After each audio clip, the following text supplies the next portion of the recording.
I'm Luke Story. For the past 22 years, I've been relentlessly committed to my deepest passion, designing the ultimate lifestyle based on the most powerful principles of spirituality, health, psychology, and personal development. The Lifestylist Podcast is a show dedicated to sharing my discoveries and the experts behind them with you. Dave Asprey, here we are for our third conversation on this show. Welcome back, dude. I'm happy to be back, this time in person in Austin. That's cool. cool. The first one we did was on Zoom, which was common when I started out and I was living in LA because I didn't have the clout to get anyone to actually come over at that time. And then we did one in London. We were both speaking at a conference there. And then I found out you moved to Austin.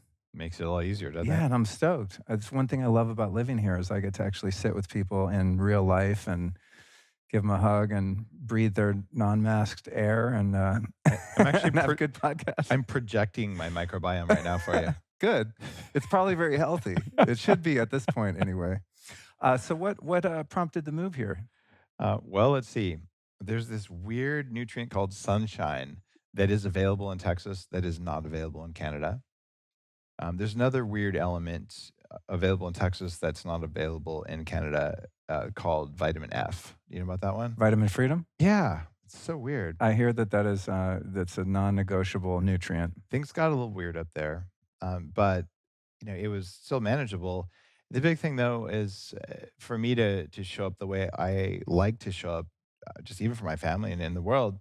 It's nice to have community, and when you live on a small farm in the middle of nowhere, there just aren't enough people, and so I just needed to be around a vibrant community with sunshine and be in the middle of the country because I fly around. I speak at a lot of events, and I'm just working on making biohacking bigger and bigger.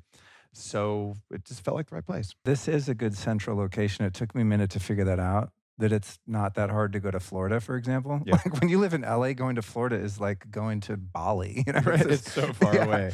And I have enjoyed the accessibility, here, which is I've always lived on the, for the most of my life on the West Coast, so I forgot about that. But the community piece is really, really something I'd like to tap into because I think when the past 3 years happened, whatever we want to call it, I have a lot of names for it. None of them fit the official names. But I know a lot of people want to go live off grid and homestead and live in the middle of nowhere. And I've kind of had that, not necessarily to be off grid, but just to live remotely and not have neighbors. But then I think, who am I going to hang out with? I did that for 12 years. I built an organic farm that wasn't a farm when we moved to the land. We have our water catchment, 25 pigs, 25 sheep, 3 cows, a bunch of chickens, 3 or 4 acres of plants growing that you can eat some times of the year. Like all of that, the separate farm building and tractors, like the stuff that people dream of.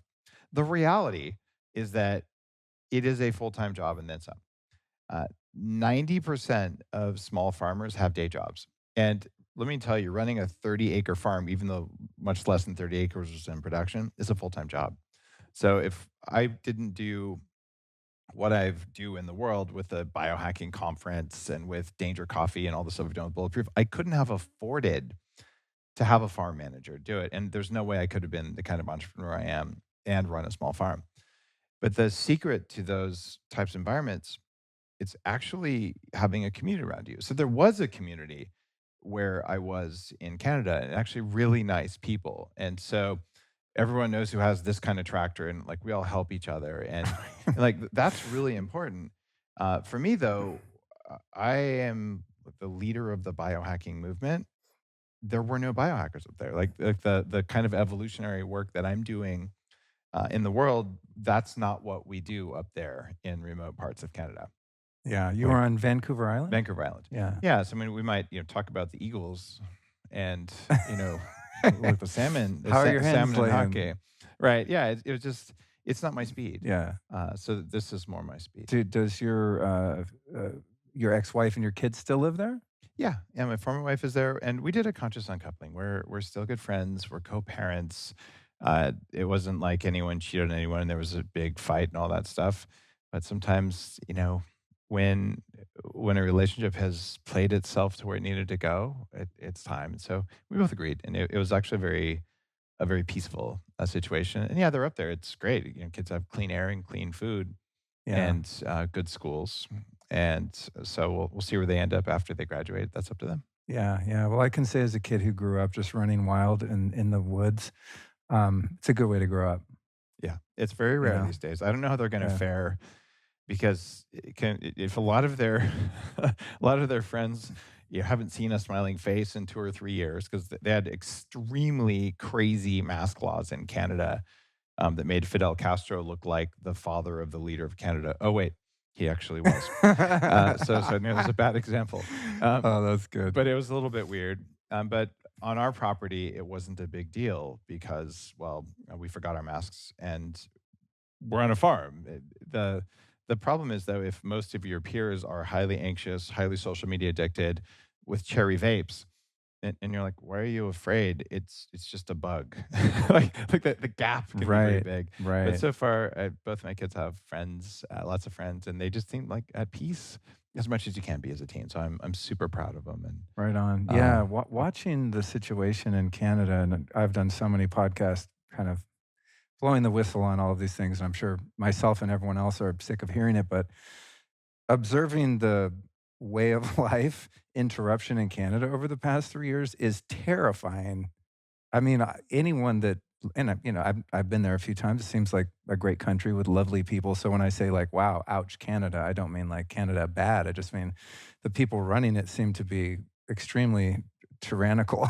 oh, the people running it are completely out of touch. In fact, I would say that they've kind of lost their leadership of the country. I don't know anyone who really likes what's going on. They just tried to take everyone's guns, and that got shut down by the population, just like the other tyranny got shut down by the trucker thing. Having lived there and watching the way it was portrayed in the media versus the way it actually came down, there was a lot of real angry people. Like we've had enough because the thing about Canada is Canadians are really nice, but they're also really tough. Like there's harsh winters in Canada. And so they're polite and they're kind and they're good to be around and they're neighborly. And the first thing I noticed when I moved to Canada a dozen years ago was people you don't know, when they ask you how you're doing, they actually care. Like it's so weird They compared to listen for LA. the Oh answer. yeah, they're like, oh really? Okay. Like they want to know. And like, how can I help that spirit? So I appreciate Canada in many different ways. And I was finding it increasingly difficult to live my life and to do the kind of travel that I do. Because every time I came to what used to be a peaceful border, it's now militarized in both directions. Like I just wanted to go home. Right, and it was taking me an extra 24 hours of travel just to deal with new Oh, layers of man. bureaucracy. I'm like, "You know what? Guys, we can all chill here." But I think Canada has a lot going for it and will for the next 100 years because you think they have more land, they have more water, they have more clean air, more food, more gold, more oil, more natural gas, more timber than most countries. Wow, it's Seems like interesting. kind of a nice country to have a passport in, right? That was one reason I Yeah, moved there, was so my kids could have access to a beautiful country. yeah. But things will probably change the next election if the next election is allowed to happen. Yeah, I like to think I like yeah, I like to think that these things are cyclical, it's kind of it's even though I was ready to leave California, I think anyway, because I just wanted to live with more space Yeah. essentially, but having lived through a few decades in different places in California, I've noticed the cyclical nature of it, right? Like when I moved to Hollywood in 1989, I mean, it was a shithole. It was just gang activity everywhere, dealers on the street, prostitutes on the street. I mean, it was really in a downturn. And then kind of like New York City around the same time. And then it started coming up, that it It got got nice. got Yeah. safer and cleaner and cool and more sort of conscious people started moving there, a great community formed. And then when this thing happened, it just went like totally haywire. And the whole state is being I don't know if it's even being run, it's just being run into the ground, and it's such a beautiful, special place with such incredible people, but I think, in 10 years or however long it takes, there'll be a rebirth of California and a rebirth of Canada and all these places that have been kinda ruined by bad leadership. There's kind of a sine wave that all life does even at like the micro brain wave levels to the monthly to the annual to like the 100-year cycles. And I think societies and towns do this as well. And right now, Santa Monica, where I opened the world's first biohacking lab, Upgrade Labs, and we're franchising those everywhere, but that's the birthplace of it. And right now, a lot of that city looks like the set from The Walking Dead. I I know. mean, like the amount of homeless and I people know. who are on drugs and mentally unwell and need treatment. It's not okay. And for the amount of taxes people pay there, you should expect like a manicured park for the entire state because that's what you're paying for. And like someone's taking that money, and I don't know what they're doing with it, but it's not good. Yeah, when I after I left, I really I don't know, I just felt complete. I mean, I was in Hollywood 32 years. I Yeah. mean, that if that doesn't complete you, I don't know what will, but when I came back for your biohacking, conference, the last one in Beverly Hills, which was fantastic, by the way, per usual. Oh, but quick plug, biohackingconference.com, June, 4,000 people, biggest conference ever in Orlando. In Orlando. Yeah. Cool. I like Orlando better. But I went to LA. I was like, God, this feels weird. I just haven't been back here. I haven't felt the need to come back here, but I really wanted to attend the conference. And, I'm glad I did. But I flew into LAX, got in a car, and was going up to 405, just kind of looking at the encampments and the graffiti and just kind of the degradation of the city. And then I saw one of those road signs where it states who donated the cleaning up of that portion of freeway, right? It'll be the Elk Club or whatever. And it said this portion of freeway was maintained by the Los Angeles Satanist Society. No, no, no, no, no, no. I'm sorry, it wasn't No. Satanist. No, it said the Los Angeles Atheist Society. And I Oh was my like, God. this is what atheism gets you, in my belief, at least. Anyway, enough ragging on all that. I'm curious, and there's a bunch of stuff I want to get into in your book. I have the galley copy, and so I did a speed read of it, and there's a lot of really good stuff in there that I want to share and encourage people to, of course, get it. Um, but I've been sort of watching people in our field, people that have podcasts and do independent media throughout the past 3 years, and it's been interesting to see those that have been outspoken about their opposition to the official narrative on all of this. And I was curious to kind of see how you were going to unfold with it because I think you're a really bright guy. I've known you for a few years. Like you understand biology pretty damn well. And then I was pleased to see that you seem to have found a way to kind of state your opinion on things, but it seems like you've been able to do so without being unpersoned by the big tech powers that be in social media. Did you experience censorship or did you have Oh. to temper your message to kind of I got government warning letters, had to pull down the post. really? Oh, yeah. I did a post the second week of the pandemic saying, hey guys, here's IL-6, interleukin 6. This is the inflammatory cytokine that goes crazy with any viral infection. Here's a list of 40 supplements, all natural, that reduce IL-6. I know because I've had toxic mold and I've had to deal with excessive cytokines in my own biology for years. And I've helped, I don't know, hundreds of thousands of people figure out how to do this. So then I got a warning letter about the post and had to take it down. Like a letter in the mail But yeah, or an email yeah, or something? I think that I actually they probably FedExed it or something. I don't know. They reached out to my team, Wow. See, you right? have a much bigger reach. To me, they just will shadow ban me or something, Yeah. Oh no, I got that too. But what's interesting, they didn't take my accounts down because here's the deal: I will fight to the death for your right to inject yourself with stupid shit. Like this might be triggering for you because I know you have a history with addiction. I think it's the only ethical and moral approach is to make sure that people have the right to purchase what they want to put into their own bodies because you own your body.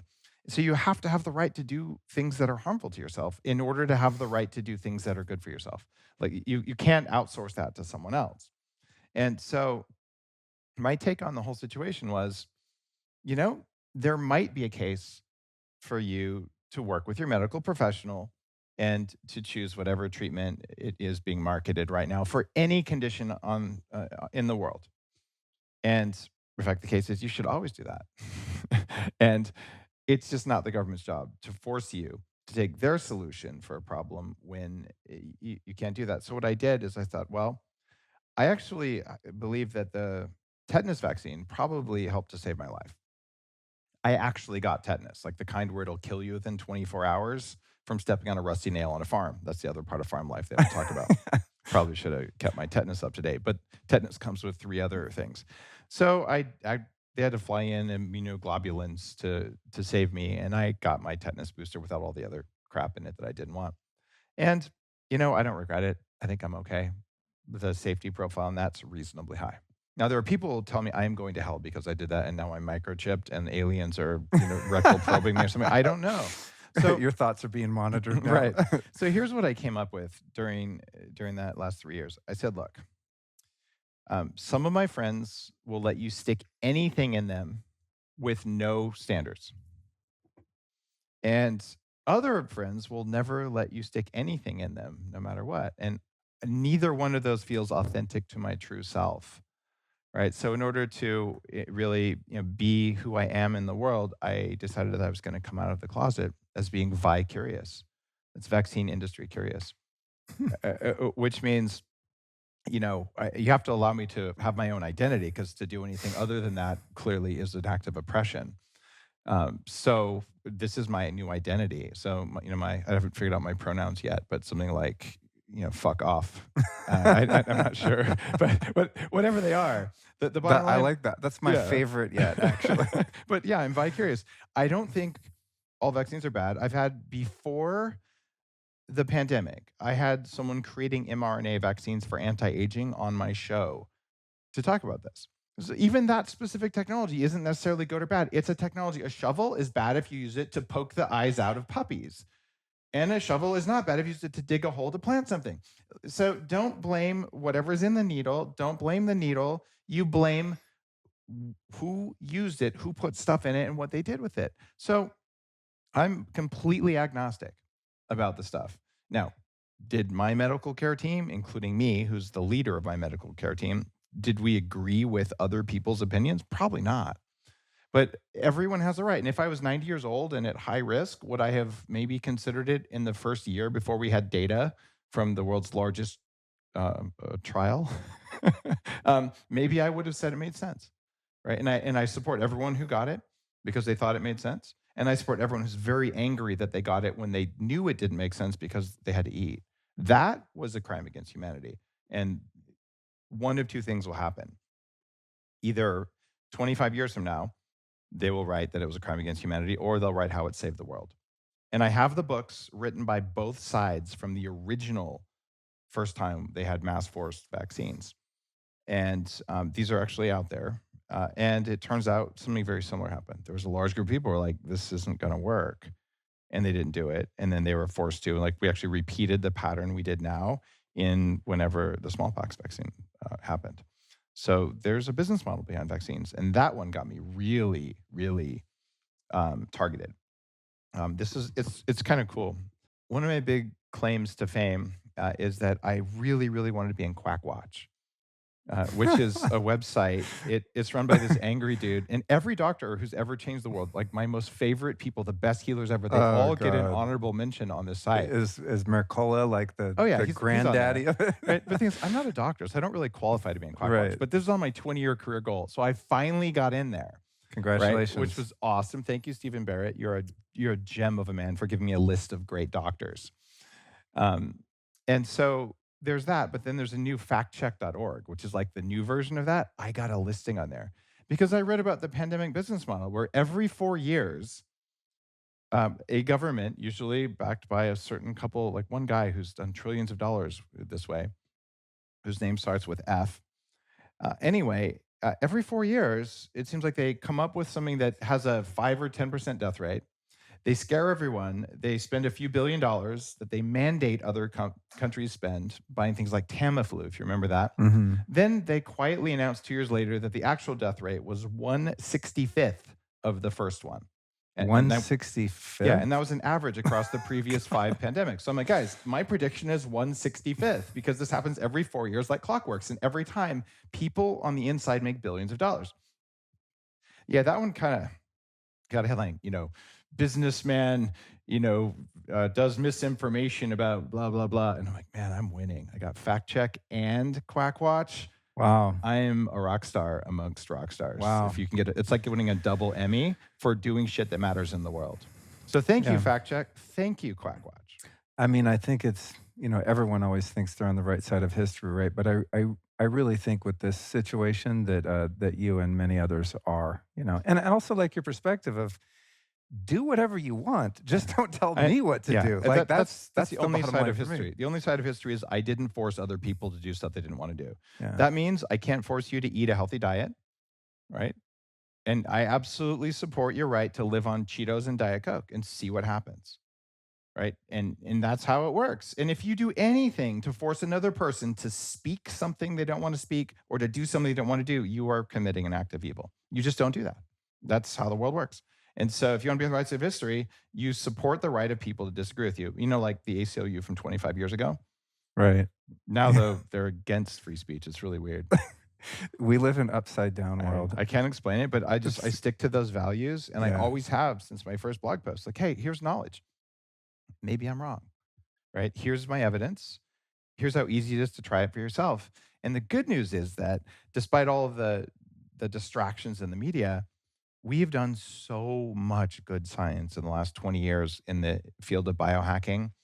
The fact that we have all these wearable devices now, this is something I could only dream of. Way back before I started Bulletproof and the original blog, before I started my podcast, I was CTO and co-founder of a company called Basis. We were the first company to get heart rate from the wrist, the way your Apple Watch does. It's very common now, but we did it, and ended up selling that company to Intel for like $100 million, and they shut it down and all whatever. Big companies buying small companies do that. But I was thinking, what would happen when we had heart rate data in real time from 100 million people? We're going to find all these cool patterns in society, and we're going to learn all these things. And so as the cost and availability of all these sensors changed, the world of biohacking changed. Because now things that people would argue about, well, the full moon doesn't affect people. I'm like, oh, yeah? Oh my God. It does. That's funny you bring that up because I was talking to someone a couple days ago because I never really believed in it. It totally right? does. And then living with a very intuitive wife who's tapped into that kind of thing, Is it you cool know? to outsource your being intuitive? Yeah, it helps. I don't have to work as hard, but I'd have a bad night's sleep and she'd go, well, honey, it was a full moon. I'm Yeah. like, yeah. And then over time, I started seeing, wait, I'm going to check. And I look on the app and I'm like, holy shit, it was a full moon last night. Always the craziest dreams and interrupted sleep. Like I can sleep, just not continuously. There's like wake up, fall back, sleep, wake up.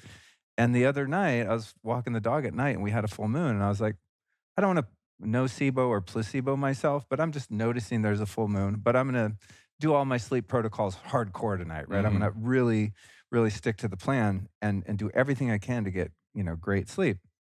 And like you said, tracking, right? The Aura Ring, I mean, things like that are incredible because you can gamify it and kind of go up, cheat, compete with yourself, right?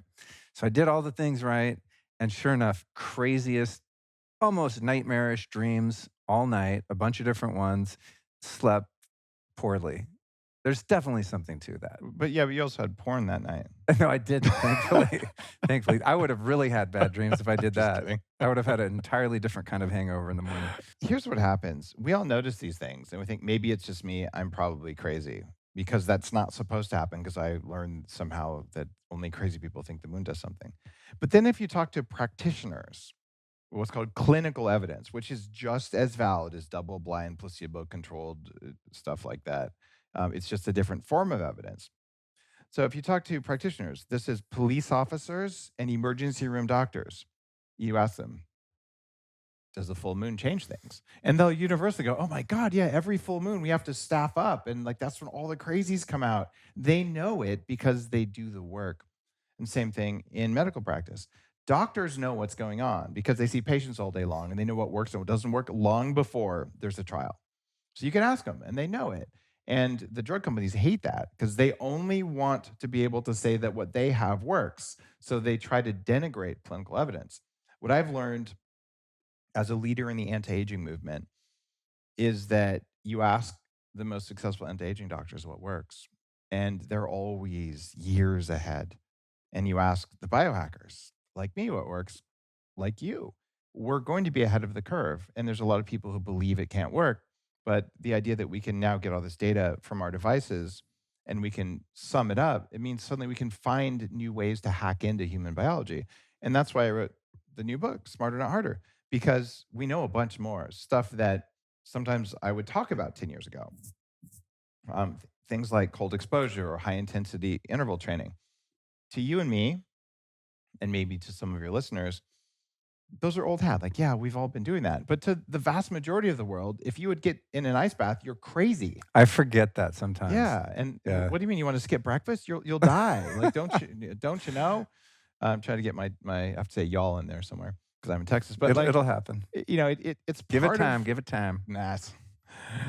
It's one of those things where so you and I we know this, but it turns out we don't know as much as we think we know about these protocols because now we're having more data, and that was one of the reasons I started Upgrade Labs because, and you've been there in Yeah, Santa many Monica, times. and I what we're miss it, man. well, we're opening 3 of them in Austin. Are you really? Yeah. 3? Oh, I hope there's one toward You Hill Country. we'll find out. You can go to ownandupgradelabs.com, and you can actually open a franchise anywhere in the country. So we're opening dozens of them right now. This is my next Wow. big I remember change you for talking biohacking. about that a couple years back, and I Yeah. was like, "Man, I hope that happens." It I is mean, in just the think middle of it. about, like, having a gym. I mean, I hate gyms. I had one membership once at a gym in LA. I think it was Hollywood Fitness on Hollywood Boulevard. Signed up, and I lived right up the hill. It was an 8-minute drive probably down to get in the parking lot and get in there. Signed up. At least 1, if not 2 years went by, and I saw it on my credit card statement, and I did not go one time. 'Cause I just the plastic smell, the off-gassing, the LED flickering blue light, like, the weird The mold, the posturing. the rebreathed CO2 rich air full Yeah. of So when methane. Upgrade Yeah. Labs happened, I was like, "Now this is how you do a gym, dude. The dry float tank, the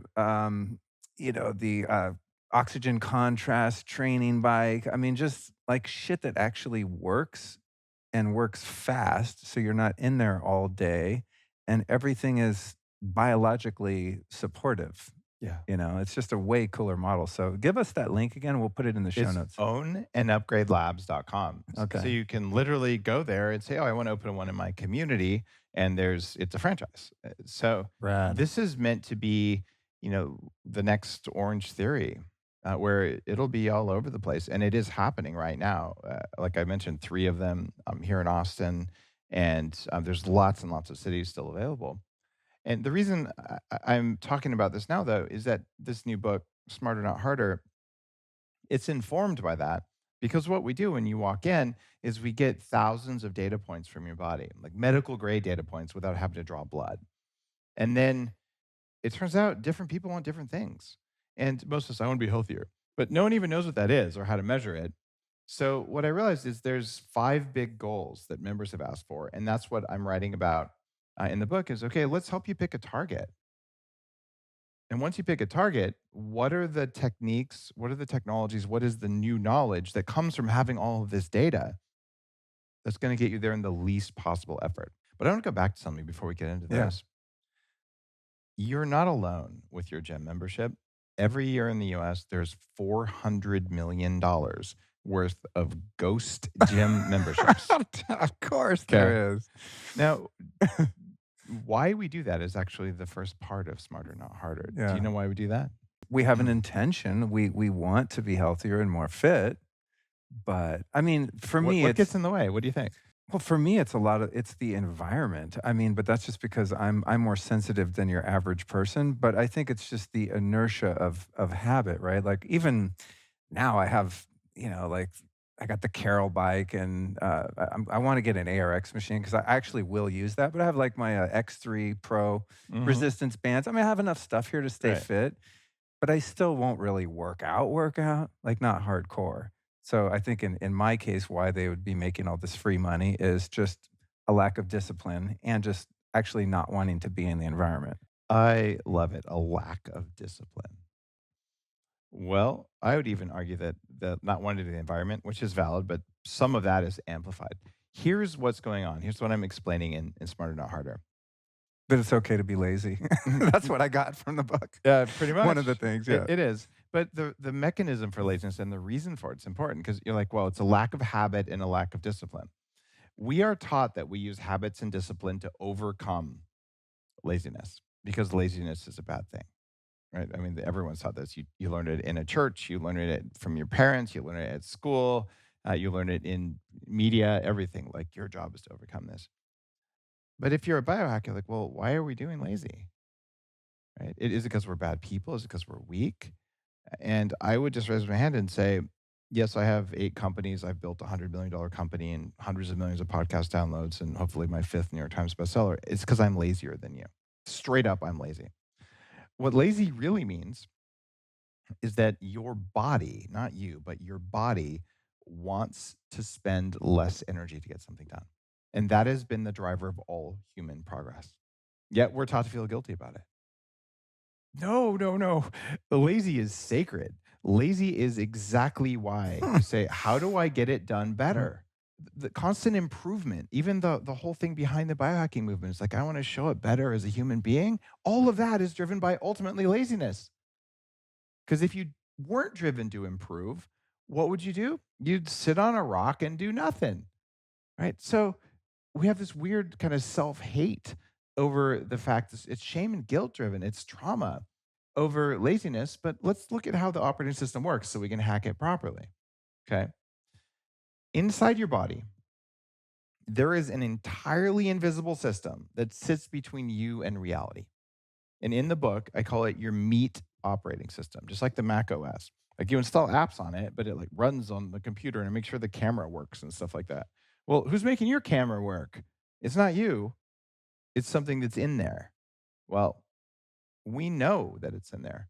And the way we know is a measure. This is something that I know about because of my work with 40 years of Zen, the neuroscience high-end brain upgrade thing. It's called P300D. This is a measure of how quickly your brain gets a signal when something happens in the environment. So, Luke, I can do this, clap my hands, and you see it right away, right? And the intelligent part of your brain says, yeah, well, there's a speed of sound. Like I didn't hear it until it got there, and my eyes saw it slightly faster because the speed of light is faster than the speed of sound. But I saw it almost in real time.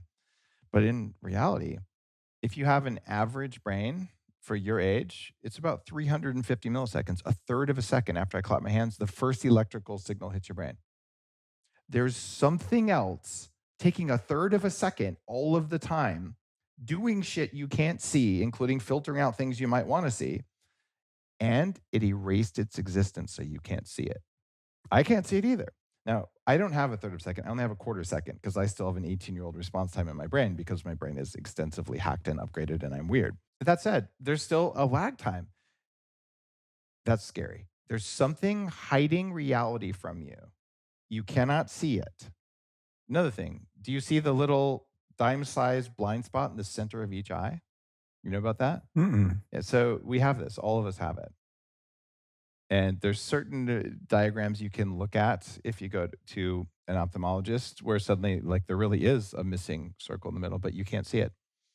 The reason you can't see it, that same system edited it out of your body. We have a blind spot right freaking here, and we cannot see the blind spot. Isn't that why they call it a blind spot? You can't see it.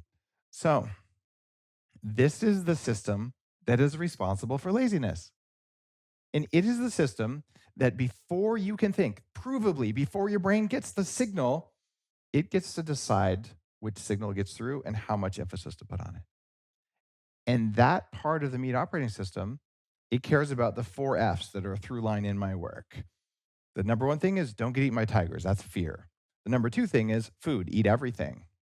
And the third one is have sex with everything else to make sure the species survives. And the fourth one is friend, build a community, because that's what all life does and support the planet and stuff like that.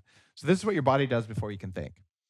Only problem is part of the food one, it's not really food. It's don't run out of energy, which means spend less energy and eat more energy. That's what it wants you to do. Right. And this is why you see those calories in, calories out, angry trolls who are bullied or abused as children or something.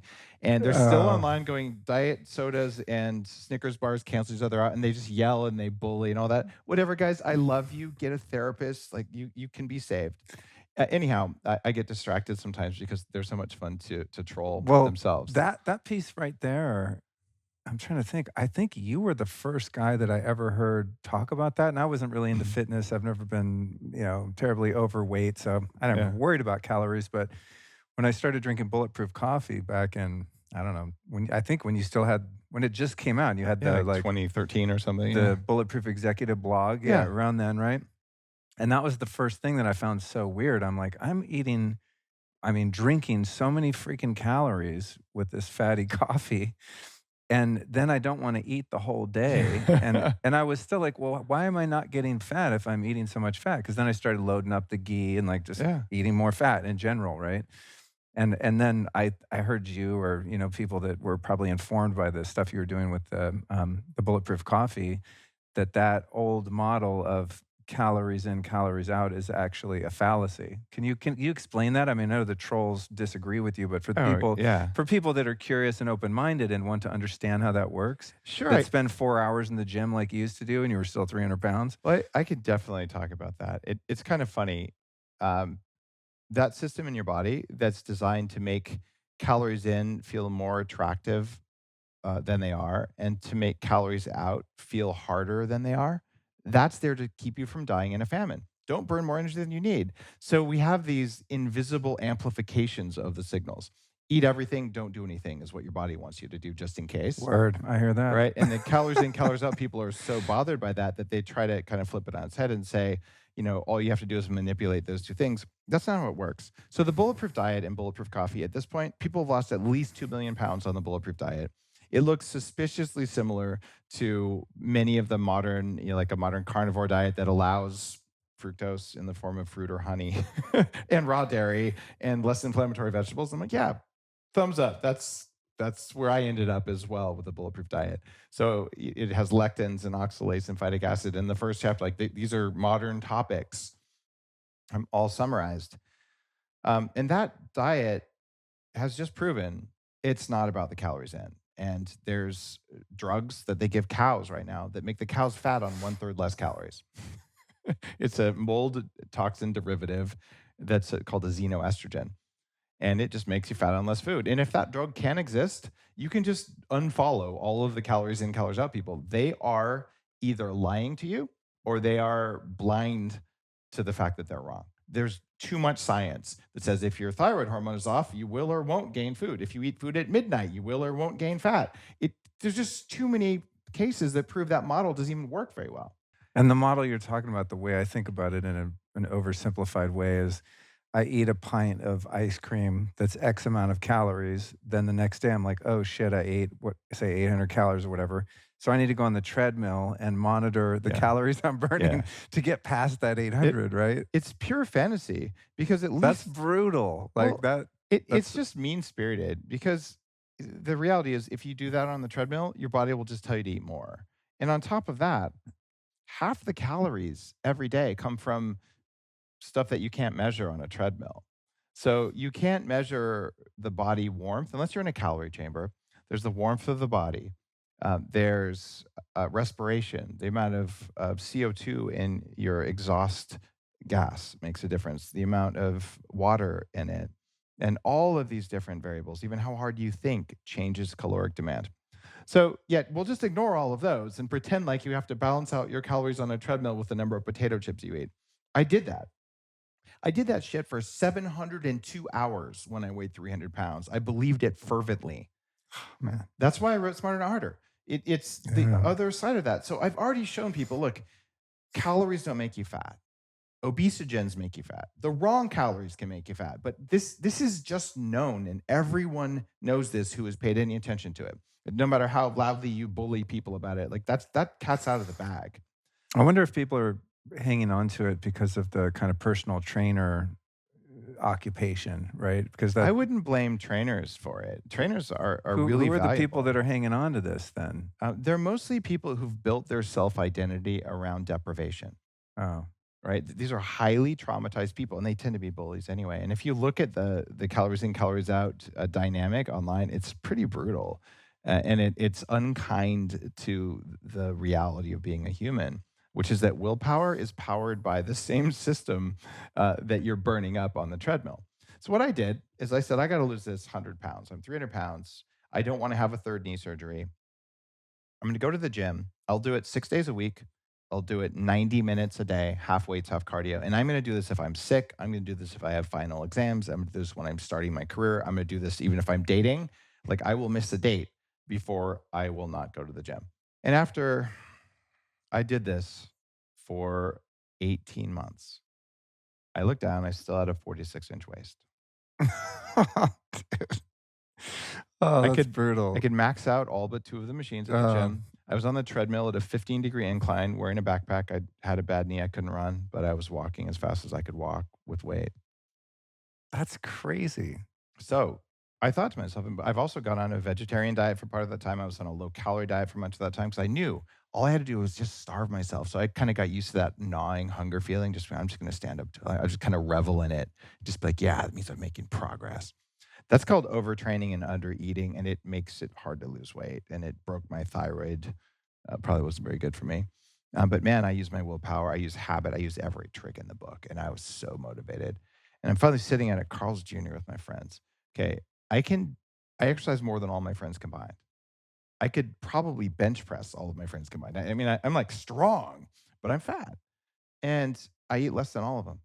And they're ordering double Western bacon cheeseburgers and fries, and I'll have the chicken salad, no dressing. Oh, and no chicken because too many calories, right? And like this is what so I believe those calories in, calories out people so fervently, and I just remember thinking I must be eating too much lettuce. Like it's got to be me. I've got to cut back even more, right? And you just lean in. And what you do is you lean in to the point of breaking your biology. So smarter, not harder is here because if I'd have had this knowledge when I weighed that much, I would have said, "Oh my God, here's how to do it in a few minutes," and I wouldn't have had to spend $300,000 fixing my metabolism. Well, I think that's the thing about all of the biohacking, health optimization stuff that appeals to me is it's like my borderline OCD need for efficiency. If something is done in a wasteful way or a redundant way, it just bugs me.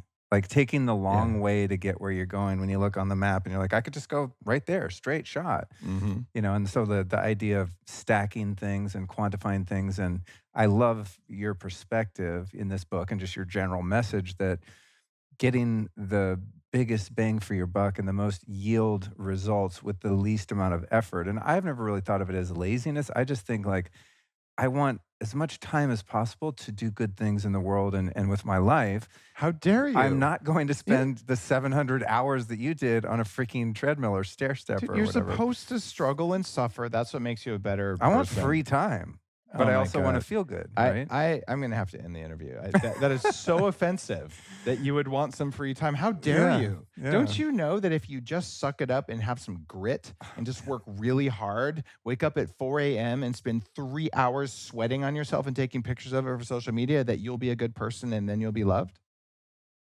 You, Those you pi- didn't you didn't get that in church? when dudes post like pictures of their sweaty kettlebell and stuff, I always get grossed out. I don't just heads up. I don't know if the ladies like that, but this guy certainly doesn't.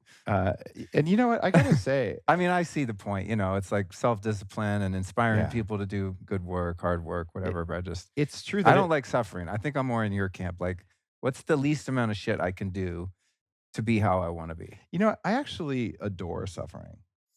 Because suffering resets your dopamine sensitivity. I just want to suffer at the right amount for the least possible time to make my body know who's in charge and do what needs to happen. It turns out the probably most effective way to turn on suffering that improves you as a human being is to do a 5-minute cold plunge.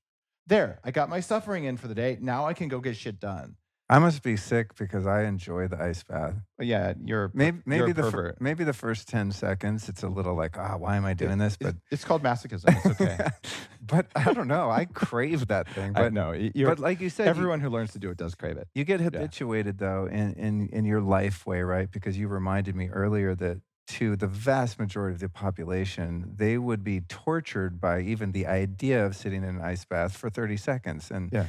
I'm the guy that's like, "Oh, I got to get out. I'll probably do one between our interviews today. Like I got to do it. If I feel off in any way, that's my medicine.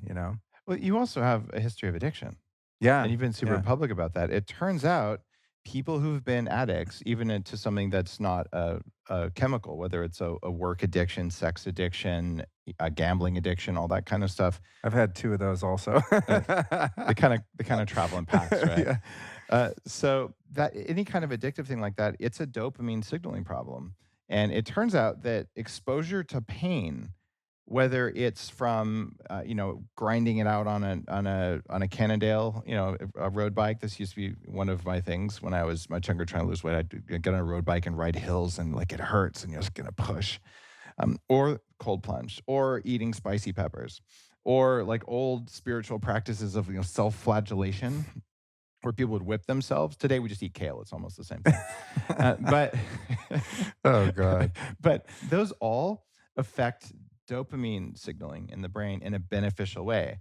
So the number of addicts who have healed their addiction, who practice cold therapy or some other way of intentionally, briefly feeling a pain signal in the meat of the body, which regulates their dopamine for the rest of the day, it's very high. And it's actually a normal practice for resilient humans. They just had to come about it from a certain way to realize, oh, this helps me not have cravings because now my dopamine receptors are sensitized. But if I didn't have my cold exposure or my, habaneros on my burrito, whatever, Yeah, whatever your yeah. kick is, that's actually part of it. So suffering is okay, but because our brains are also lazy, instead of thinking things through, in order to save electricity, our meat operating system is like, oh, you don't have to actually think about it. Let me just either give you a feeling that you believe is true, or let me give you an intellectual shortcut. So the biggest intellectual shortcut we make is if something is bad, none of it is your best situation. And if something is good, you should do more of it. Right? Very simple. It's kind of obvious on its face, except it's stupidly wrong, even though it's obvious on its face. The part of you that said that was obvious is your meat operating system. The part of you that goes, actually, come to think of it, that doesn't make any sense. That was your active brain, but you didn't take the electricity to think about it because you already knew it was obvious. This is all invisible to us, but it's part of what keeps us from wasting energy so we don't die of famine. What that means is that if a little suffering is good, more is better. And we know that exercise is good. Therefore, like me, more exercise is better. And if we know that sometimes having an empty stomach is full, like intermittent fast or is good, intermittent fasting is good for you, I'll just never eat again. And there are people who over fast and become gods and things like that. So we tend to go to extremes because it's intellectually easier to do an extreme than it is to actually figure out the right dose. Smarter, not harder is about telling you the right dose to get to the goal you want. An example here is with high intensity interval training versus chronic cardio. What I believed was if I just do my 45 minutes of cardio on the treadmill, I'll work really hard. I'll be exhausted when I'm done. I'll be all sweaty. Therefore, I've worked hard. I've struggled. Therefore, I'll get my results. And that's what they teach us to this day. It's not real. Here's what the meat operating system actually responds to. If you do something at full exertion, as as much as the meat can handle, for a relatively brief period of time, then the body says, "Okay, I faced a challenge," right? And then it says, "What do I do next?" And it has to make a decision. And remember, it's doing this without asking you. It doesn't really even like it that you're in there. This is your body doing its thing. It thinks it's in charge. So it's going to say, "Well, I could go in and I could make the system stronger in case I have to do that again. But I got to look at what's happening right now." So, case in point, you might go to the gym, get on the treadmill, warm up for 5 minutes, get your blood flowing, and then hit your first big hill and sprint really hard.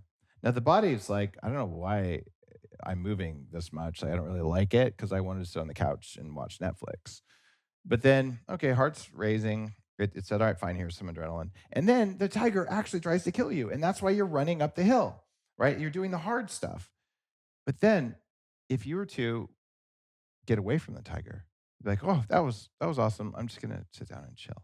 But instead, more is better. So the person at the front of your spin class, like, okay, everybody, now let's stand up, and I'm gonna turn up the Britney Spears or whatever the hell they listen to. I don't do that kind of class, And Britney, thank you, you're awesome. Anyway, gonna like turn this up, and we're all gonna be like sweating on each other. And what you're telling the body is, a tiger almost caught me, and then I kind of sort of got away, but it's still hunting me, and it's hunting me for 45 minutes. And the body's like, I'm not going to adapt. All of my resources just went into an emergency. And even worse, if you're like me, oh, and by the way, there's a famine because I wasn't eating enough. Well, is it any wonder that the body is a little bit reluctant to invest very hard to come by resources to becoming stronger and faster and having more muscles and having more VO2 max and building more mitochondria? Of course, it's not going to do that. It's not dumb. There was a hunter hunting you, and it was hard to get away, and there was no food. If instead you're like, oh, something almost ate me, but now I'm going to take a nap. and you return to baseline. This is a fundamental principle in biohacking that I've introduced, and it works on almost everything, but not everything. And it's harder, smarter, not harder. I call it slope of the curve biology.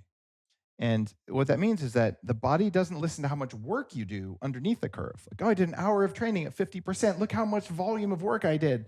I burned 1,000 calories. No, no, no. It doesn't care. In fact, that's probably bad. What it wants to know is how much of my full output could I get to quickly? And how quickly can I return to baseline? What that means is that the slope of the curve, how quickly we recover, is the major signal to the body that it's safe to adapt. And with that, you go to an Upgrade Labs. We've got a modified version of Rehit on an exercise bike. Rehit is reduced exertion high intensity training. The latest studies, 5 minutes of training 3 times a week gives you 6 times better results than doing an hour of cardio 5 days a week. Is that similar to the Carol bike? Yeah.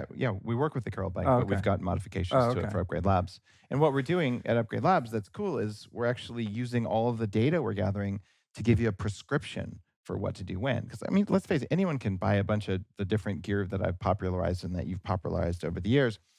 You're just not going to get the results you need because depending on your goal and depending on your where you are now, both overall and where you are today now. Are you more inflamed, less inflamed, things like that? And depending on where you want to go, your path through all these different technologies is radically different. Yeah. So we've got the data to do that. That's very cool. We're the Yeah. only people in the world who have that data. That's really cool because even with something like the Carol bike, which as far as like exercising hard and getting your heart rate up, it's the most tolerable for me.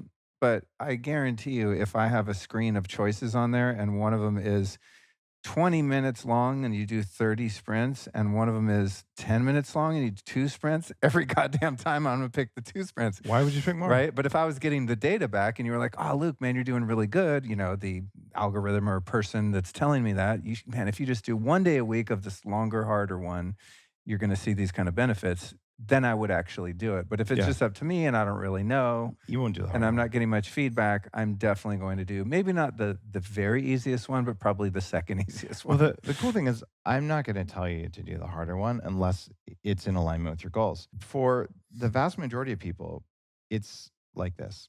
I have 37 minutes right now because I came into Upgrade Labs. I got to leave at this time. What can I do right now that's going to give me the most movement in the direction of my goal? And everyone has 5 big goals, and everyone has at least one that's at the top and usually a secondary that's pretty important. And based on that, we actually have the ability to say, okay, for you, given that you look like this biologically right now, and that this is your goal, you're going to do this much of our modified rehit. You're going to do maybe cold, maybe not cold, maybe strength, maybe not strength. And we've got a whole neurofeedback system from 40 years of Zen where we're doing short, intense meditations. So if your goal was stress recovery, which is one of the big 5 goals, and cognitive function, your workout's going to look entirely different than if you were to do something that said, look, I just want my muscles back. Yeah, Right. yeah, that's But cool. muscles still matter. But if you're there for cardio, it's just going to be a different day. And we're not going to tell you pick cardio versus weight days because you won't do it right. You tell us your goals, and we're going to tell you exactly what to do to give you the most time. It's like having a recipe that changes each time for dinner to give you exactly the right food. We build the recipe based on who you are and what you want to do. But I'm teaching people how to do that for themselves as best I can without all of our AI algorithms and everything. Well, something in the book I wanted to point to because I understand not everyone has the resources for all of the really high tech stuff. Your Most of us Carol don't. bike, 5 grand. I mean, No, a lot of the it's cool crazy. stuff is like five to $150,000 It- and more, right? You don't have to buy anything to use Smarter Not Harder. Yeah, That's so part of the goal. you broke it down, I think, in a really cool way because I'm always trying to do this for people when they say, "Well, listen, I'm on a limited budget, single parent, whatever. What can I do?" And for me, it's always, ice, get in cold water, get sunshine, breath work. I pick all the meditation, like free things that'll really move the needle. But I like how you broke it down to there's like a sort of recipe or recommendation starter, mid-level, and advanced hacks. And then the advanced ones I noticed are typically ones that are going to cost you some money. They're either at Upgrade Labs or you're going to spend 5 or 10 grand or 100 grand. And most people aren't going to do that. The reason I talk about those is some people are, or you can share that with your whole neighborhood. But if it works at that level, it illustrates that there's a principle that we can learn about. And if we know about a new principle of how to hack our bodies, you can get a signal in. And really, it's just telling the operating system to change in the way you choose instead of the way it chooses, because it's trying to interpret reality. It's just stupid at interpreting reality. So we're just going to trick it into believing your version of reality. And when it does, it'll modify itself. And an example there, most of us aren't going to go buy a $5,000 bike, but you can get a membership at Upgrade Labs, or you can do what I described. Every one of these principles has a free version. You can go to the park. And I've talked for years about you can go do HIIT at the park, high intensity interval training, when it first came out. But this is even worse if you're worried about being embarrassed, because you basically go to the park and you act like you've eaten 3 THC gummies. So you're like, you're walking so slow, you're looking at the grass and it's boring, and you're like, people are looking at me, I feel so dumb. And you kind of meander like the walking meditation, you're so slow. And then boom, run, now you're really on drugs. Okay, you'd fit right in Santa Monica, right? Just run like crazy, like you're going to die for maybe 20, 30 seconds. And then now if you want to get that signal in, how do you tell your body that you're safe? Drop. Lay on your back and start doing breathing, deep breathing, slow, rhythmic, twice as long out breath to activate parasympathetic. Calm down, calm down. Now, if no one tries to give you mouth to mouth, you'll adapt as quickly as you possibly could. It just looks pretty funny. And it's better to do it at an Upgrade Labs, or with some tech, but you can't do that on a treadmill. You can't do it on a normal exercise bike, because you can't go from 0 to I'm going to die in 1 second. And that's what your body has to understand. Yeah, I It's the really slope of the curve. totally. That's such an important piece too, is building in the recovery. Do you know about Newcom, that Oh, yeah. neuroacoustic software? I'm obsessed with that freaking software. I use it all the time because yeah, I mean, I meditate too, but if I meditate with that, it's going to drop me into a deeper state. And Nice. so I love, like working for 2 hours, just grinding, doing a podcast, whatever it is, working around the house, working on the computer, using a lot of brain energy, or working out, and then dropping into that, or going to a float tank. I like that diversity you describe It of going to the park, it of helps. deeply relaxing, then going hardcore, because over my life, the times I just went hardcore and didn't build in the recovery, I got burned out, period. And then I don't want to do any of it. So that's a really important distinction for people, I think, to take away, because everyone knows by now, right? Oh, meditation's good for you, but it's like there are other ways through breathing, as you mentioned, and different software and things that can really drop you into a really Yeah. relaxed state. And to punctuate one's day with that, to me, that's the secret sauce.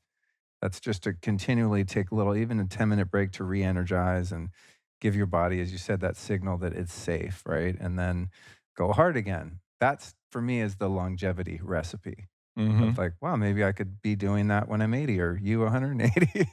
you know? I think you can be doing that. And that's why in the towards the end of the book, I talk about cognitive function. I talk about technologies and techniques that put your brain in certain states and improve your brain faster than doing crossword puzzles. That's the old way of doing it. And then even for the chapter on meditation and stress resilience, and I kind of call it spiritual hacking. It's any spiritual path that you're on that feels good to you, do it. And part of me is called, well, I'd love to go back to Tibet and just stay in a monastery for a year and like not talk to anyone, and just, well, it'd have to be a non-vegan monastery because I can't fart and meditate that much. But, I could do it, right? It would be great. Unfortunately, I have other things that are also great. I have a family. I have a responsibility to the biohacking community, that I've built, and that I hold energy for it. Like I don't want to check out, but that's kind of what you do if you really want to go do that. So maybe I could also say, well, then I could make space for 2 hours a day of meditating. I could, and it would come from something else. So if I can get the results of that in a half hour, that's lazy. I mean, it's straight up lazy. And some people get really angry. What do you mean hurry, meditate faster? I mean, don't you have work to do in the world? If you can get the results in less time, you owe it to yourself and to your family and your community to take that precious time, that precious energy, and use it to help somebody. Like use it to grow your compassion. Use it to meditate even. Imagine if you had 2 hours to meditate. Like I'm going to take, oh, I don't know, 15 minutes or a half hour of that 2 hours. And I'm going to use technologies that got me a ton of meditation. And then I spend the other hour and a half meditating on top of that. You're still going to do better. Like it's just wasted energy. So meditate in any way that works for you, but consider the fact that breathing, doing breath work with meditation just works better in studies and in practice. So you owe it to yourself to not do a half-assed job of meditating, get all the way in there. For me, I glue electrodes to my head, and I've spent 6 months of my life with electrodes on my head meditating. And I run a facility that does that for executives. That's not accessible to everyone, but in the last year, 40 Years of Zen now does at-home training where we'll send the gear to you. I can't do all of the upgrades, but I could do a good portion of them, and it costs half as much or thereabouts as the whole program. And I'm putting little 20-minute snippets of that even into Upgrade Labs. I just want all of us to say, if I have 10 minutes to calm my nervous system and make my brain work better and to get into the best altered state for me, how do I do it so I can get there? Because we have work to do in the world, and it just matters. And you could call it lazy, you could call it sacrilege, because I'm not following an ancient lineage that tells you. I've trained with many ancient lineages. I respect the hell out of them. I don't Yeah. have time for them. Well, also, that's what's great about stacking things, right? When you can take that finite period of time, a half an hour. I mean, I'll lay there on a PMF mat under the Lucia light with the Newcom thing on and probably the Apollo on my wrist. I mean, I don't always do everything, but anything that's good for me that's gonna make me feel good, whether it's recovery or not, I'll just do a bunch of those things at the same time, like stand on the vibe plate and do the red light while and then also hang and do some pull-ups at the same time, and then that 10 minutes got me a net result much more so than just doing red light or just vibrating or just doing a couple pull-ups. Yep. I think this is another piece that's really fun too, is start learning some of these things, whether they're expensive or not and whatever you can afford to do, but you can stack a bunch of stuff at once. And then again, like you're saying, have more of that free time to actually be creative and accomplish something, to share your gifts with the world. Something you talked about in the book is vitamin Dake, Dake. I don't know if you pronounce it that way. How do you say it? Dake? Yeah, Dake. I like Dake. I thought you said it a different way. I was gonna say Dick. that's it's a But vitamin too for some but people. one thing I want you to just break that down real quick. And I love that you talked about real vitamin A, retinol, because Sure. a lot of people that recommend vitamin A talk about just drinking carrot juice, and since I within the past couple of years started being mindful about just getting more retinol in, I mean, it's my energy is Huge difference. noticeably higher. I take 20,000 IUs of retinol every day. In a supplement Yeah. form? Oh, okay. So vitamin That's Dake. more fun than eating raw liver Oh, that's for sure. or cod liver oil. Vitamin Dake is one of the two non-sexy supplement recommendations that I make in Smarter Not Harder. Like you and I both are all about nootropics and supplements that increase sex drive, and like you can do all kinds of cool stuff with supplements. The anti-aging world with spermidine and all that kind of stuff. I introduce those things as best I can to myself and just talk about them on the show. The stuff that doesn't get any love but drives everything is number one, minerals. We become mineral deplete. We don't get minerals in our food anymore because our soil has no minerals because of glyphosate and because of over farming.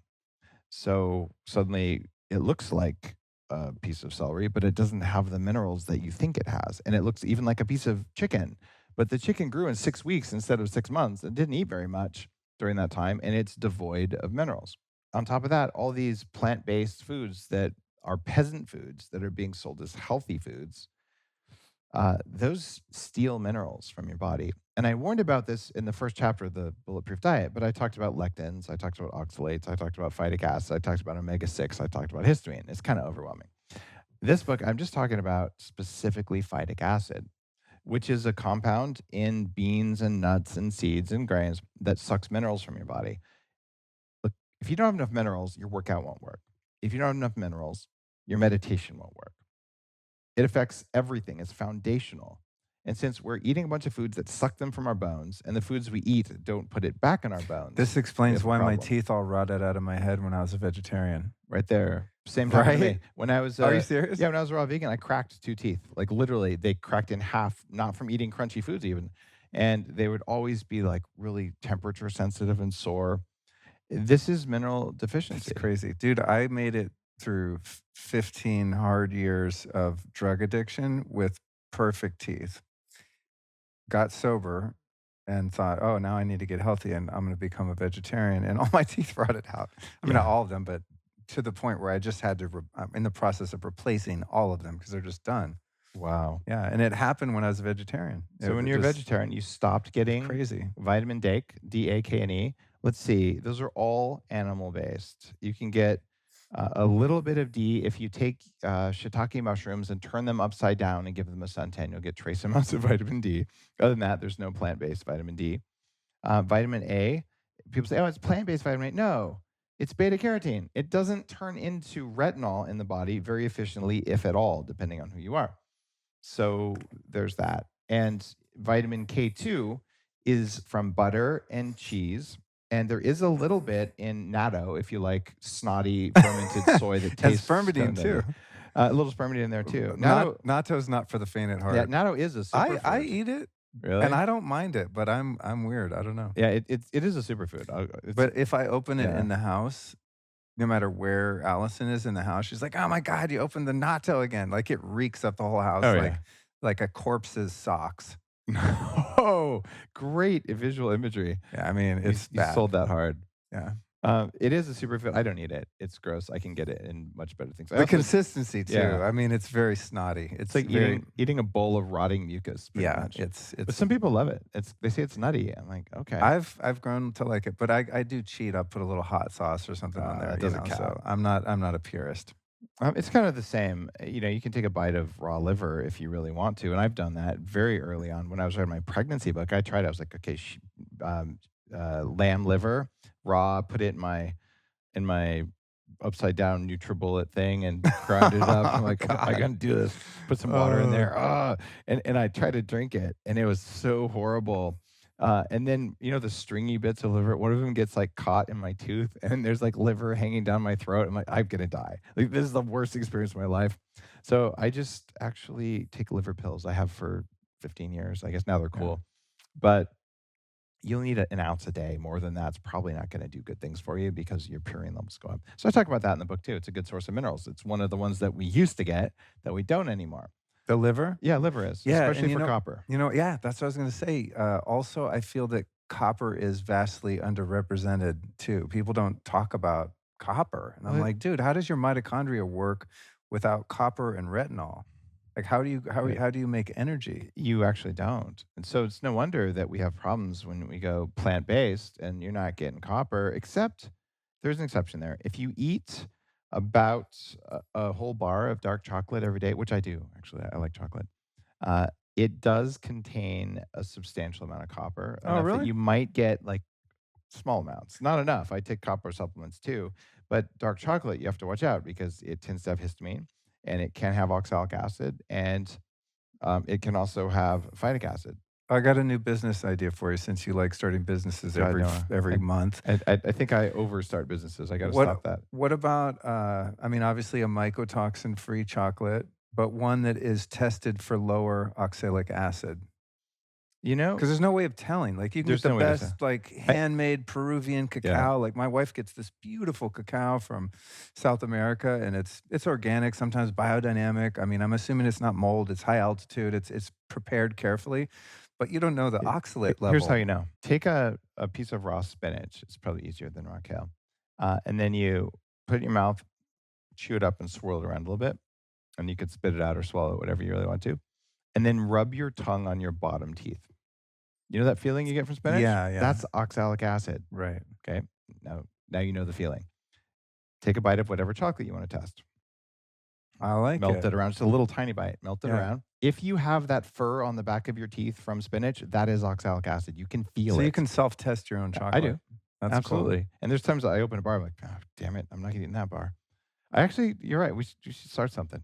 The I mean, uh, 'cause That was the same thing with bulletproof coffee in the early days. Yeah, I'm like, I drank this $20 bag of coffee. I drank one, and it punched me in the face. It made me tired, and I yeah. got a reaction to the mold toxins in it. Okay, I'll get rid of that, and I would buy another likely to be mold free, and I'd hit a good one. And I'd go, oh, thank God, now I can drink the whole thing. And I do that with chocolate right now, so it's an interesting idea. Yeah, well, the world I don't needs it I don't because need even another normies, company. Please no. even normies like chocolate. You know what I mean? Normies. You don't have to be like a health nut to enjoy. Yeah. I mean, we call it cacao, but I mean, everyone likes chocolate. Come on. We all like chocolate, and it's funny. So chocolate it is a superfood. I think coffee and chocolate are the two most important foods that we can consume outside of red meat. Dude, I didn't think I could drink coffee, I and I'm not trying to I make quit it for 5 years I'm not too. trying to make this like a commercial for Bulletproof Coffee. You have a new coffee now, but like I literally, because I would go to Starbucks or Coffee Bean and Tea Leaf. There's a chain they have in Yeah, LA, and drink a big comes from coffee, Hawaii, right? and I would be Yeah, just you get the a shakes. nervous wreck. And Me so I too. thought, oh, I'm sensitive to caffeine. I just can't do caffeine. Like I can't do coffee. And then when I drank coffee without mold and pesticides and mixed it with fat, like promoted, I was like, "Holy shit, I feel amazing on coffee." Makes And me so happy. interestingly, I mean, like, to live a life without coffee is a tragedy, you know I what I I mean? went 5 I'm years without so coffee. glad. Before I started Oh, Bulletproof, man. I had the same exact thing. Like coffee, I drink it, I like it for a little while, then I feel shaky and jittery, I feel like anxiety, and And I don't. hungry. Yeah, It makes super like, hungry. shitty coffee makes me wanna eat bad food that Yeah. might is not You good for need your me body too. says, "Give me sugar so that I can deal with all these toxins." I also find, interestingly, I am never, and I would say I have a pretty addictive personality based on my past. I don't ever feel addicted to coffee. Like there's days I don't drink it. I just have a lot of energy. I think it'll be overstimulating. I don't drink it. Mhm. And and I used to be very addicted to it when it was the shitty coffee. So I think when you're drinking good coffee too, I don't know, you become less dependent on it. Yeah. It's like a little bonus in cognition and energy, but it's not like you're gonna die without it. It's a different relationship, I find. It is a different relationship, and it's funny, I'm still the largest shareholder of Bulletproof, and, it's my baby. I am not on the board. I have no, operational Yeah, because you relationship. changed the name of your podcast and the Y conference yeah, and that was at their request. oh, okay. Yeah, the board of directors and the CEO wanted me to not So you're promote it still a that way. shareholder, but you're not directly Yeah, so a involved lot of people in think I sold. No, I haven't sold Bulletproof. I really want Bulletproof to succeed.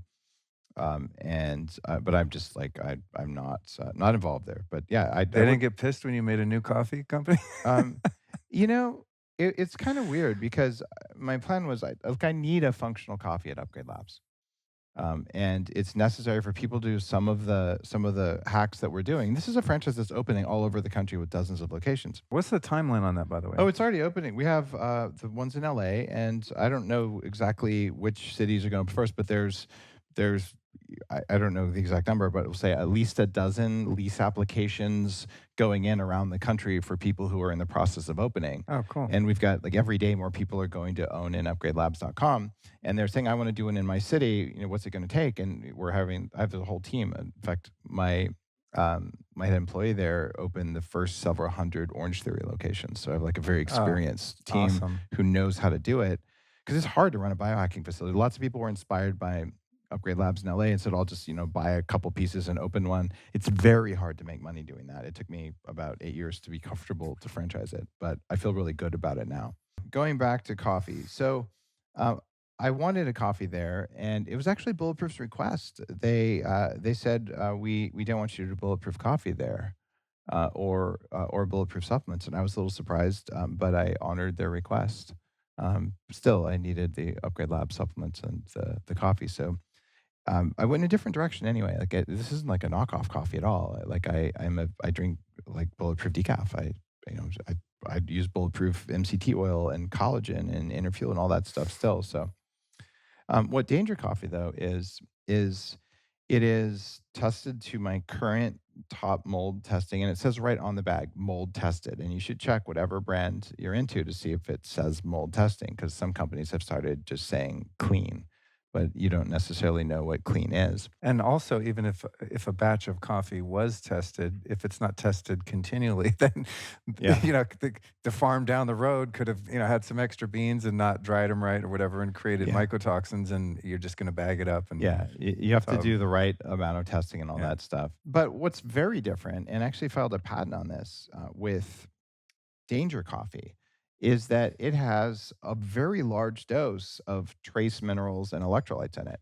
Oh, cool. So when you do that, you drink the coffee, it changes how the coffee goes into the body because of the electrolytes. And your meat operating system, it has an invisible detector for minerals in food. I can When smell it through the oh, bag. that's so Let's good. make it. We got to make a coffee in between Okay, recordings. I'm down. I'm gonna try it out. All right, carry on. So your meat operating system says, okay, there's minerals in this, minerals that I can absorb because they're in an ionic form. And then it says, drink it. And it's a weird thing because it's not a flavor, it's a feeling. And the And then minerals don't change the flavor not profile? even a little bit. Wow. This is extremely well graded coffee. Like the quality of the coffee is so good. It's expensive to make, but I like it has to be something that is joyful to drink. The minerals increase the joyfulness when I drink it. Like every morning, I'm like, oh, like there's something in this. So it's a different vibe. You can put butter. You can put C8 MCT. Like I said, I use brain octane for that. You can put it in there, and it works. But this is just a different animal. Cool. Congratulations. I can't wait to try it. What's your take on Sheila G? Are you a fan? Sheila G, terrible saxophonist. This is the sister of Kenny G. That one. Yeah, exactly.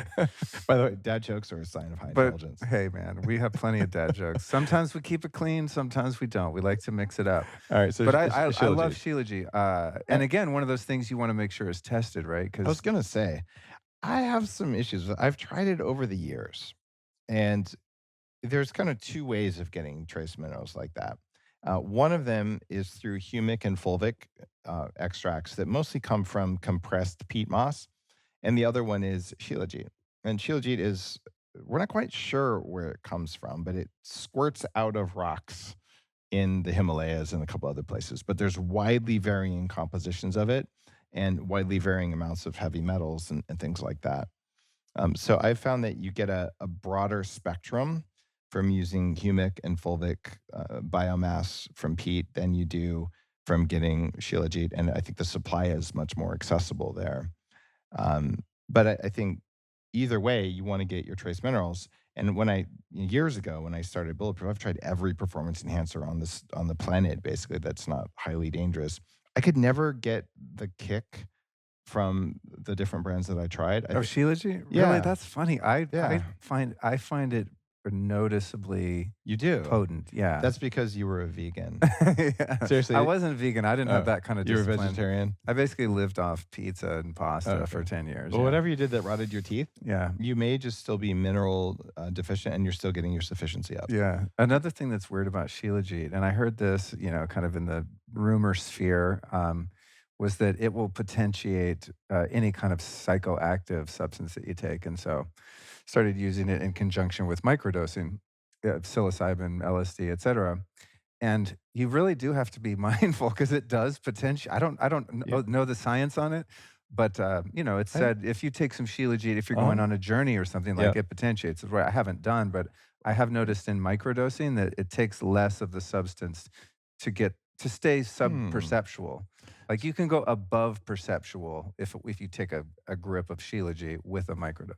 So Shilajit potentiates psychoactive substances. So I'm to the mi using a compound similar to Shilajit, Oh, but one interesting. that I find is a little more effective, humic and fulvic, in danger coffee, which potentiates the effects. So Ah, you're okay. not far off track Okay, there. cool. Because you hear stuff, Yeah. in the endless information online and on podcasts, and I think people just say shit, and then it's like the telephone game, and it just becomes a thought meme, right? So Yeah. with that particular thing, I thought, I don't know, I'm gonna try it and see. And I was like, God damn, they're right. You gotta be mindful. The Shilajit will pump you up with whatever you mix with it.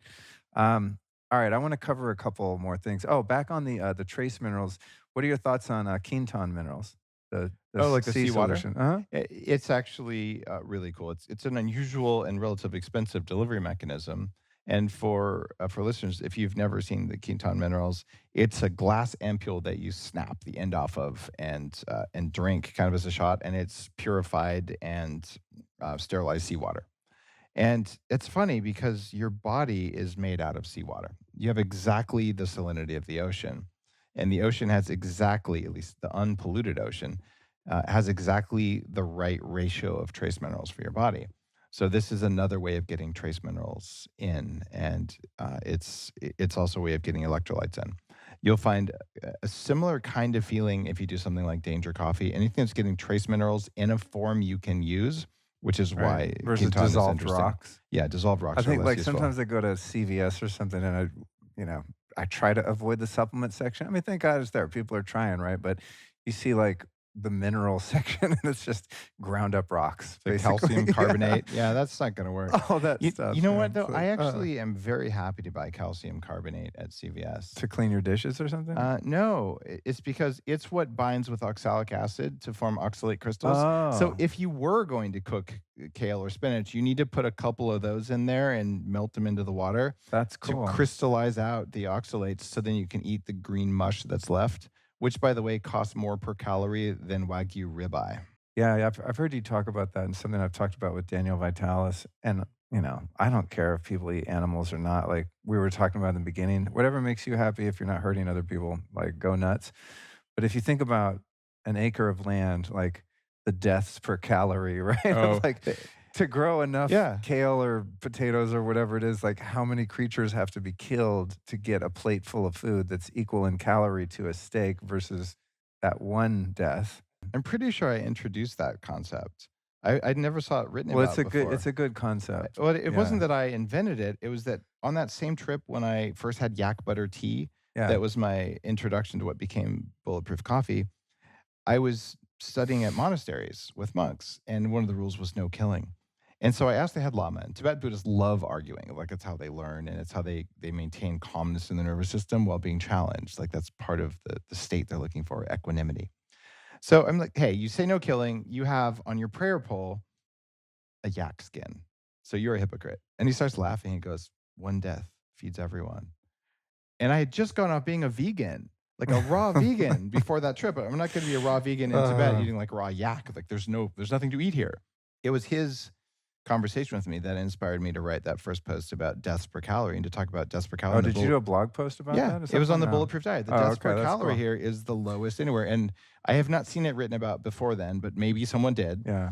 I've been pounding on that drum forever because I care as much as vegans do about animal welfare. I just understand that something's going to die for me to eat, and I would like the thing that died to have had a good life and to have contributed to the environment instead of taken from it.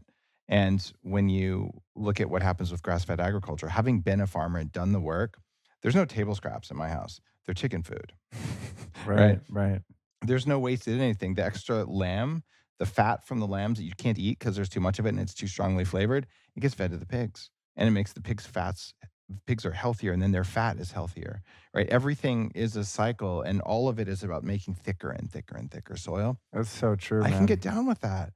But the idea of, Yeah. just mowing down a bunch of little cute bunnies so I can have a fake burger sponsored by Monsanto, like screw that noise. Like that is bad. Yeah. And Well, it that's it, yeah. we all know factory farming is horrific. In fact, that was one of the main impetus for my becoming a vegetarian. I watched this film. It was narrated by Joaquin Phoenix. Oh God, it was like a very militant Oh, the vegan vegan film. propaganda ones. There's a bunch Well, of those out this there. is OG. I mean, this is Yeah. back in the late '90s, early 2000s, and it was all of this hidden camera footage from slaughterhouses and stuff. I mean, just horrific, nightmarish abuse of these animals. And then I was out. I'm like, I can't participate in It, this. But I didn't know that. I mean, maybe regenerative agriculture then was just random farmers here and there that were old school. Wasn't a thing like it thankfully is yep. becoming now. But that was the turning point for me where I can't do this. And then I got sick and realized, wow, I don't, it's either me or them. I got to eat meat. Yeah. But I think many of us don't think about just that factory farming is not only in the animal sector, right? Factory farms also make vegetables. I mean, if you go in Central California, you have this drought because of all the almond trees and Yeah, all the nut trees. I went to high school in Central California there. A huge drought. The nut trees, and also, I mean, there are vegans who won't eat a fig because it turns out that a wasp dies inside every fig that you eat in Really? order to fertilize it. Each species of fig has its own species of wasp, but that's what fertilizes it, and it crawls in there and it dies carrying. It's part of the life cycle of the wasp and the fig, but for some reason that makes figs not vegetarian enough. but it's okay.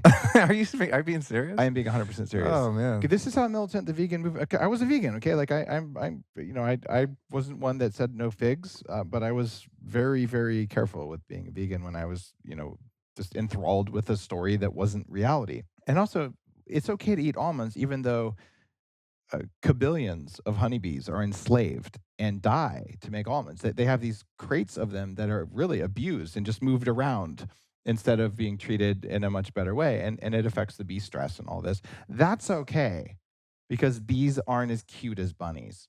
I don't understand it. Well, Y- this is the thought experiment, and I've people listening are probably like, "I know we've heard this, Luke," but there'll be some new people that haven't. But it's interesting. I love the human psyche and just what makes us tick is that we have an arbitrary hierarchical system for animals, right? In the terms of like the suffering we're willing to cause for our own sustenance. And it seems to be that the closer that animals are to humans, the more killing them bothers us. So we don't care about killing a bunch of grasshoppers and snakes and gophers and stuff to grow some vegetables, right? And we won't kill our dog or cat because they live with us and we're kind of habituated to live alongside them. But the idea of killing a bear is the one that probably triggers people the most, and bears are probably closest to a dog and closest to us, right? So it's weird how we put this arbitrary value system on what we're willing to kill it- or it's not. not arbitrary. What is it? I would think you would know this because you're a metaphysical guy. Okay, we have okay, now we're gonna take off my only biohacking hat because spirituality, it's a part of the world of biohacking. It always has been from the genesis of the idea for it. Every species has an information field. This goes back to information field or morphogenic fields. We have a sacred contract with farm animals and a spirit contract with other animals like bears and wolves and eagles, and we all know it. And we know it not because we thought of it. We know it because our meat operating system that operates in those realms knows it. And that's why it feels wrong to do it. Right. And because it feels wrong, we make up all sorts of rational stories to match the feeling. No, it just feels wrong because we made an agreement with wolves probably 400,000 years ago that we would nourish them if they nourished and protected us.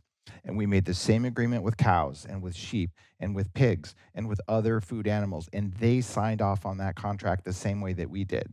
And we are in violation of that contract when we mishandle, when we mistreat, when we torture those animals. That is wrong.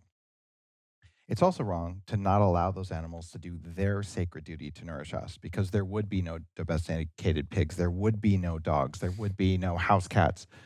So this is a relationship that I our like that. species are in. You sound like my wife. I don't know if you know, she has a book called Animal Power. I'll Oh, really? get a copy for you. I've done like initiatory shamanic training. Like I've Yeah. done high level I've never training. connected those 2 though, the contract, right? And just how Yeah. we've evolved in these agreements with animals. Because it's interesting to your point, we won't eat a horse, but they're a utility partner animal for Yeah. humankind, right? I mean, we call power horsepower. We'll eat horses if we're really hungry, but I we mean, don't like yeah. it. And some places you can use tradition or habit or culture to override those things. Like in France, horses actually, something that you eat. Really? Yeah. Oh, I didn't know that. Yeah, it's considered a food animal. I But mean, if you think about like yeah. we eat deer, elk, moose, Hmm. horse is pretty close to that, and most cultures are like, no, don't touch the That's horse. because horses serve us and we protect horses. Yeah, we that have a agreement. different agreement. Yeah. Yeah, that's cool. But in some cultures, the force of culture can outweigh the contract we have with that animal. And some people listening are like, Dave, I thought you were a computer science guy. What do you mean? Show me the writing on the contract.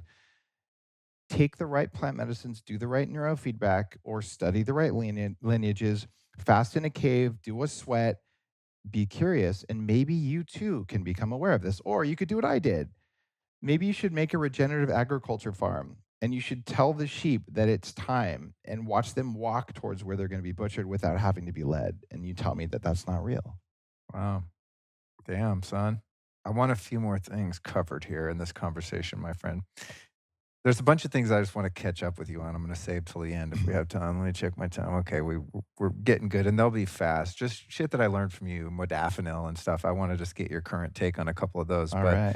But You should boof it. I do want to ask something about you mentioned the mindset piece and the the spiritual piece of this, that we're not just a machine in our meat OS, that if we want to truly be fulfilled and live a life of purpose here, that we have to have, an internal, we're invited to have an internal wellness also, right? Which is a lot of what I like to talk about.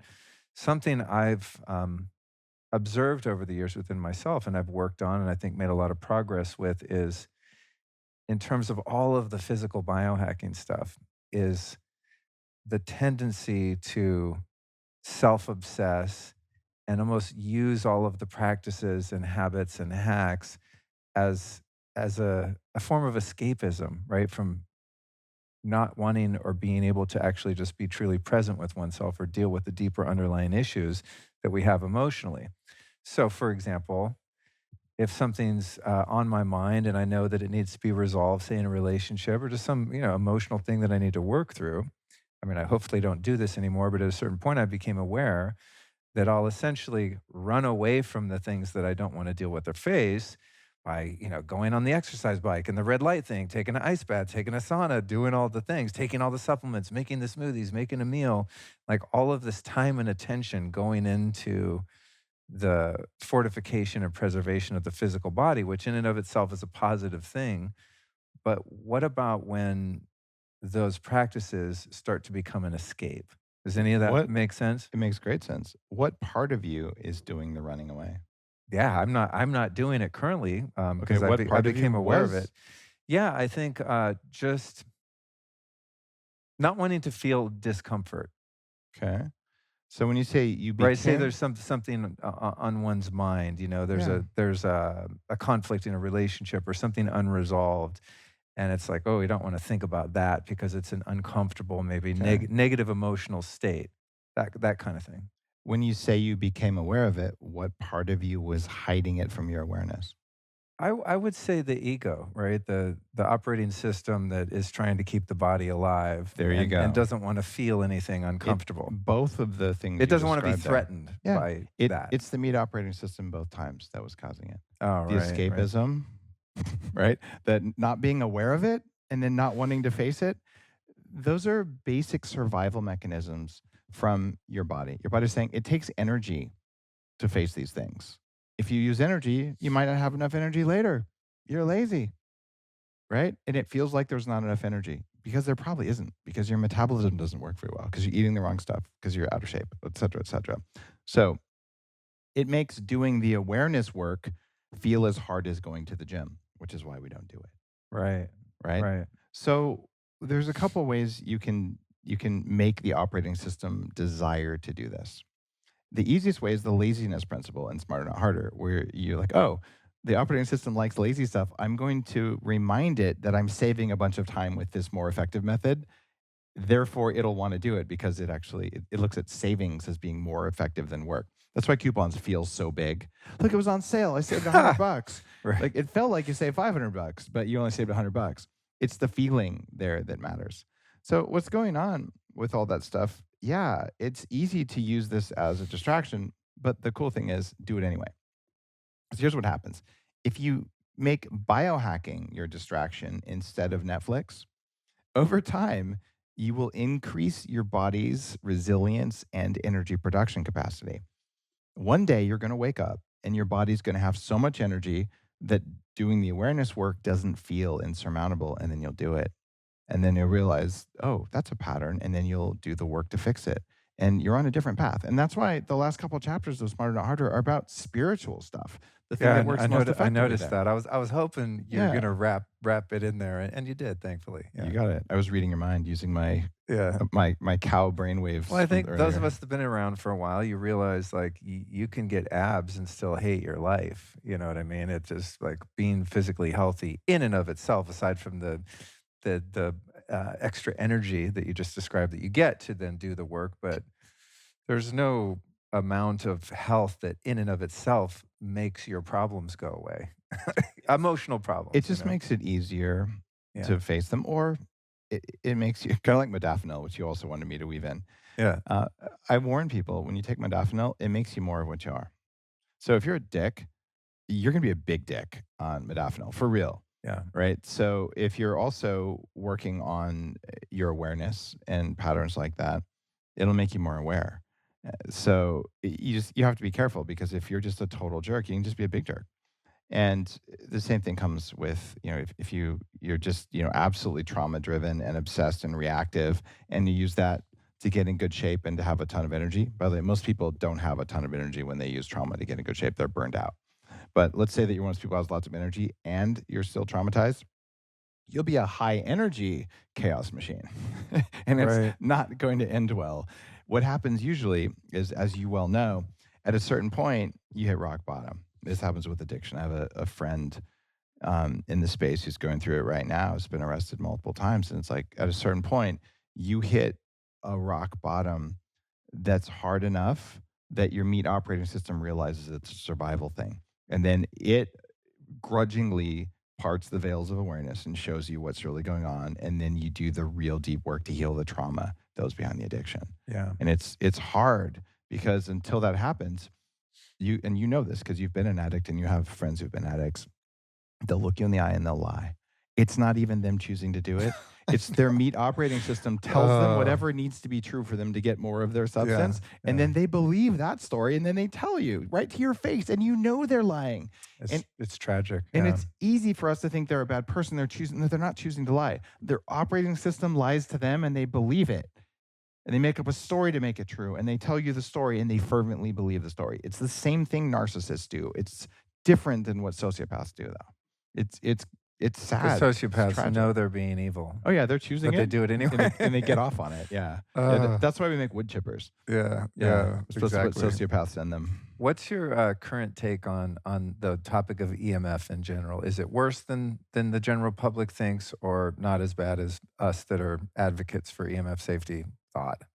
I think EMFs are like medical procedures. They're kind of unavoidable. Over the course of your life, you're going to go to the dentist sometimes. Something's going to break. You're going to get to choose which medical procedure. You might do some preventative medical procedures, um, but they really shouldn't be forced on you.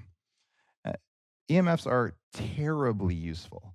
They have absolutely improved the quality of life on the planet in a huge way. All of Africa has access to the world's information because of EMFs. Okay. That's kind of cool. We can look at other galaxies because of EMFs. So could it be that each EMF or each use of EMF has pros and has cons? It's actually real.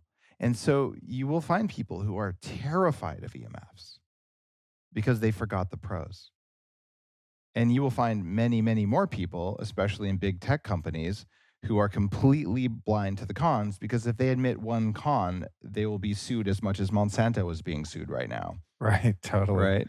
Like the people that make the AirPods that like shoot Wi-Fi through your brain. Yeah, I don't happen to own those because I don't think the risk reward is there. But I Yeah. do use a mobile phone. I just put on airplane mode when I'm asleep and I don't carry it near my balls. Going back to the very start of my blog, this is 2011 now. So this is 12 years ago.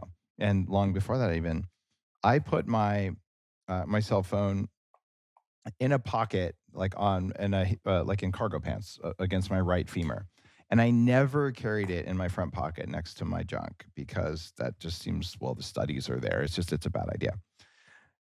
And what I found though, when I did my first, was it a DEXA scan, MRI? I don't remember, a while ago. The part of my femur where my phone sat, turned on all the time, was 10% less dense on my right leg than my left leg. It actually drove a reduction in bone density from that much EMF exposure. So now I make it an effort to, where's my phone? It's around here somewhere, but it's on airplane mode because I'm not going to be using it during the thing. So I don't care if it's behind me because there's very few EMFs coming off of it. So I am not afraid of my phone. I also choose to not bathe myself in it. Do I have Wi Fi at the house? Yeah. Do I unplug it at night? Yeah. Do I not turn it on during the day unless I need it? Yeah. But my neighbors have some Wi Fi. I have not yet covered my house in aluminum foil. I have.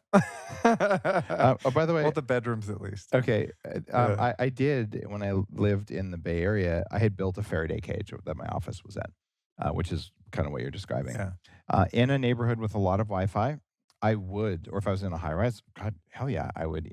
I would do EMF blocking paint. But you have to look at your total exposure. Where I am now, I only see one other wireless signal. It's not that strong. I just don't care.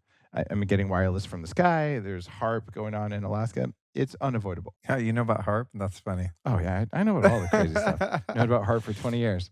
I Uh, didn't know you were oh, conspiracy that's theory not literate. conspiracy. That's I mean, called it's a science. reality. Like anyone who labels that as conspiracy is just Well, kind of it's not that blank. HARP exists because It you can does see exist. it. Yeah. It's like, what is their purpose of Oh, building it and I using it? I'm That's not where it gets into I'm not conspiracy. claiming I know the purpose. Like Yeah. that's a like unless you've read some documents I haven't, I don't know the purpose. What I do know is that it has biological effects because well, we can measure it and because we know how the system works. Yeah. So, and that's the difference between a conspiracy theory. Like, I know it was the Illuminati's uncle, right? And like, actually, you don't know that. Like, you're getting into the land of paranoia, right? And this is something that the people who are doing nefarious things, they rely on that part of our operating system to go in that direction. So they'll feed stupid stories so that you look like idiots. The reality is there's something here that's anomalous. We don't know necessarily why or who. We can make educated guesses, but instead people jump to conclusions and we end up like going to pizza joints that don't have basements and like bad things happen. What you can do is you can say there is a very large low frequency antenna array in Alaska that's been used for some kind of military reason. We don't know what. Some people think it's this, some people think it's that. The military hasn't said, so it's hard to say exactly what it's for. And we know that it generates waves, EMF waves, that affect biology and the ionosphere of the planet. Yeah. So those are provable facts. Also, you can see them, the waves in the sky, literally in the clouds, or oftentimes the fake clouds, right? Like when I was a kid in the 70s, clouds didn't look like that.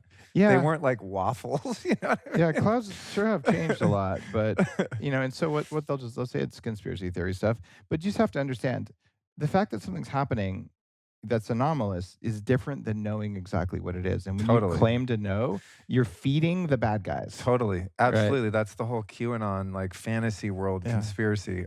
Me personally, I just have a gut check on certain occurrences, right? Like 9/11 was probably the big one for me. I don't know what happened, but what I do know for sure, because I have a brain inside my head that's somewhat functional, is that what we were told happened is Yeah. not But correct. You yeah, know? and that's the big thing. And to say is kind of crazy. What I Unless you were in on it, you really Yeah, don't know. that's the thing. And it's And if really you're in on it, you're a bad person. yeah. Or maybe you're not even a bad person, they just have your family hostage. We just Right. don't know. People Right. do bad things. And it's really weird because what I know is that buildings don't fall down by themselves. And the one building that fell down Number 7. that wasn't hit when all the other ones went, okay, bullshit. Okay, that's all we need to know. Yeah. Like we have a government, they're not doing their job because they should have investigated. And the same thing will happen with other things. And I mean, even with the JFK assassination, pretty much recently, all the papers that came out, it pretty much is as good as the CIA saying, yeah, we did it. Totally. But okay. And heck, I had a guy on my show.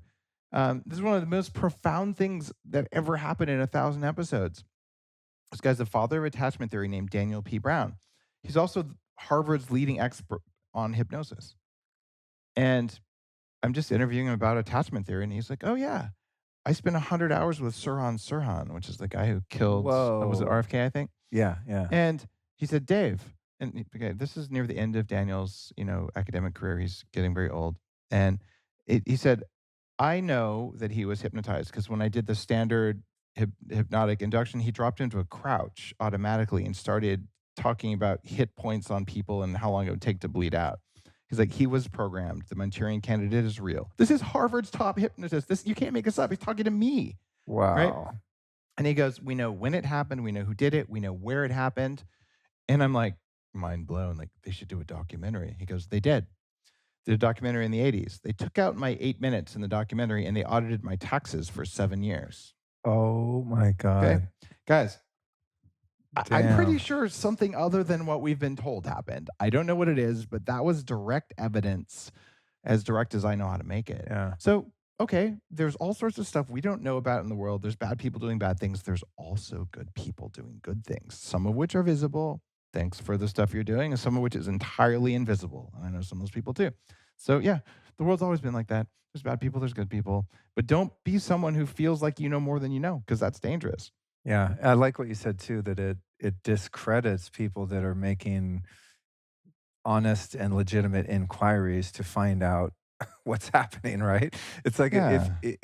and this is the whole CIA thing when they came up with that term conspiracy theorist. It's so brilliant because they can just label that on anyone now that is just simply asking questions, saying, "Hey, this doesn't add up. Excuse me, could we clarify X, Y, and Z?" Conspiracy theorists, shut them down. You know I just thought of something interesting. what? The counter words for that, it's reality theorist. So if I someone's, "You're like a that. conspiracy theorist," you'd be like, "You're a reality theorist." That's Like, good. You know ooh, what I use? Conspiracy analyst. ooh, that's an interesting Yeah, one. like look at the data and know that you'll never truly know, but you can put some clues together. But at the end Yeah. of the day, too, I mean, especially after the past 3 years, it's like these things are so easy to obsess on because they're, for me, they're just so fascinating. Just the human condition, right? And the weird shit that humans do, especially the ones that Mhm. control other humans. It's just bizarre and interesting to me.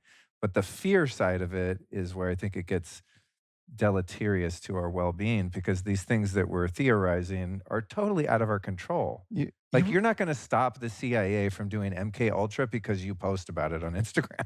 you think? Well, I You guess, know? yeah, given that they're probably running it. Oh, Yet I still do that I until I get shadow banned and then I move it to Telegram. I think the Elon, stuff that's coming out at Twitter, That's pretty cool. that's happening at every social media company. I felt it during the last couple of years. That's pretty Even though cool. I'm vicarious, they didn't honor my true identity. I saw on Twitter last night some of these hearings that are going on with some of the ex Twitter staff.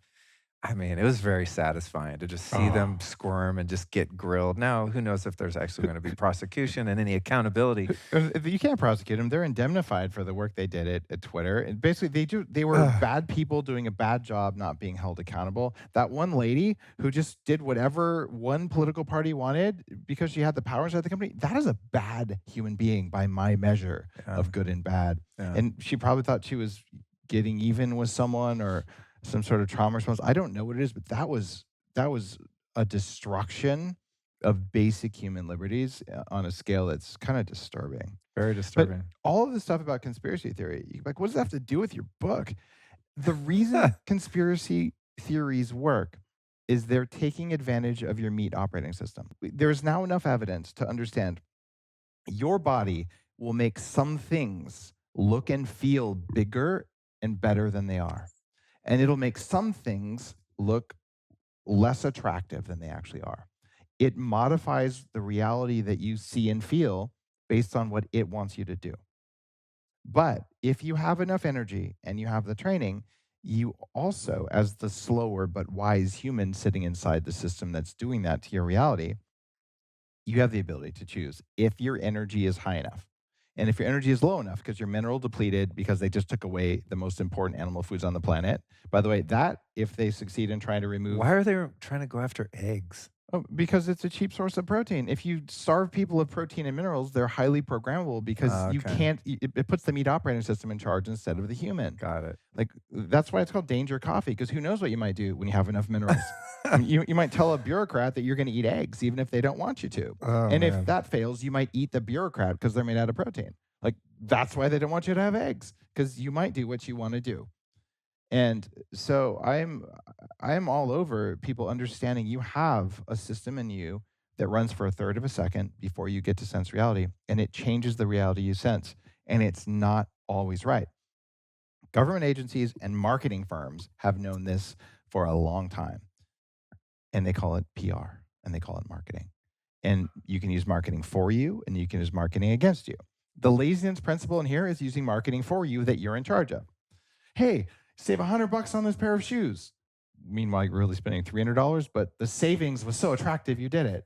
Well, why don't you do that for your workout?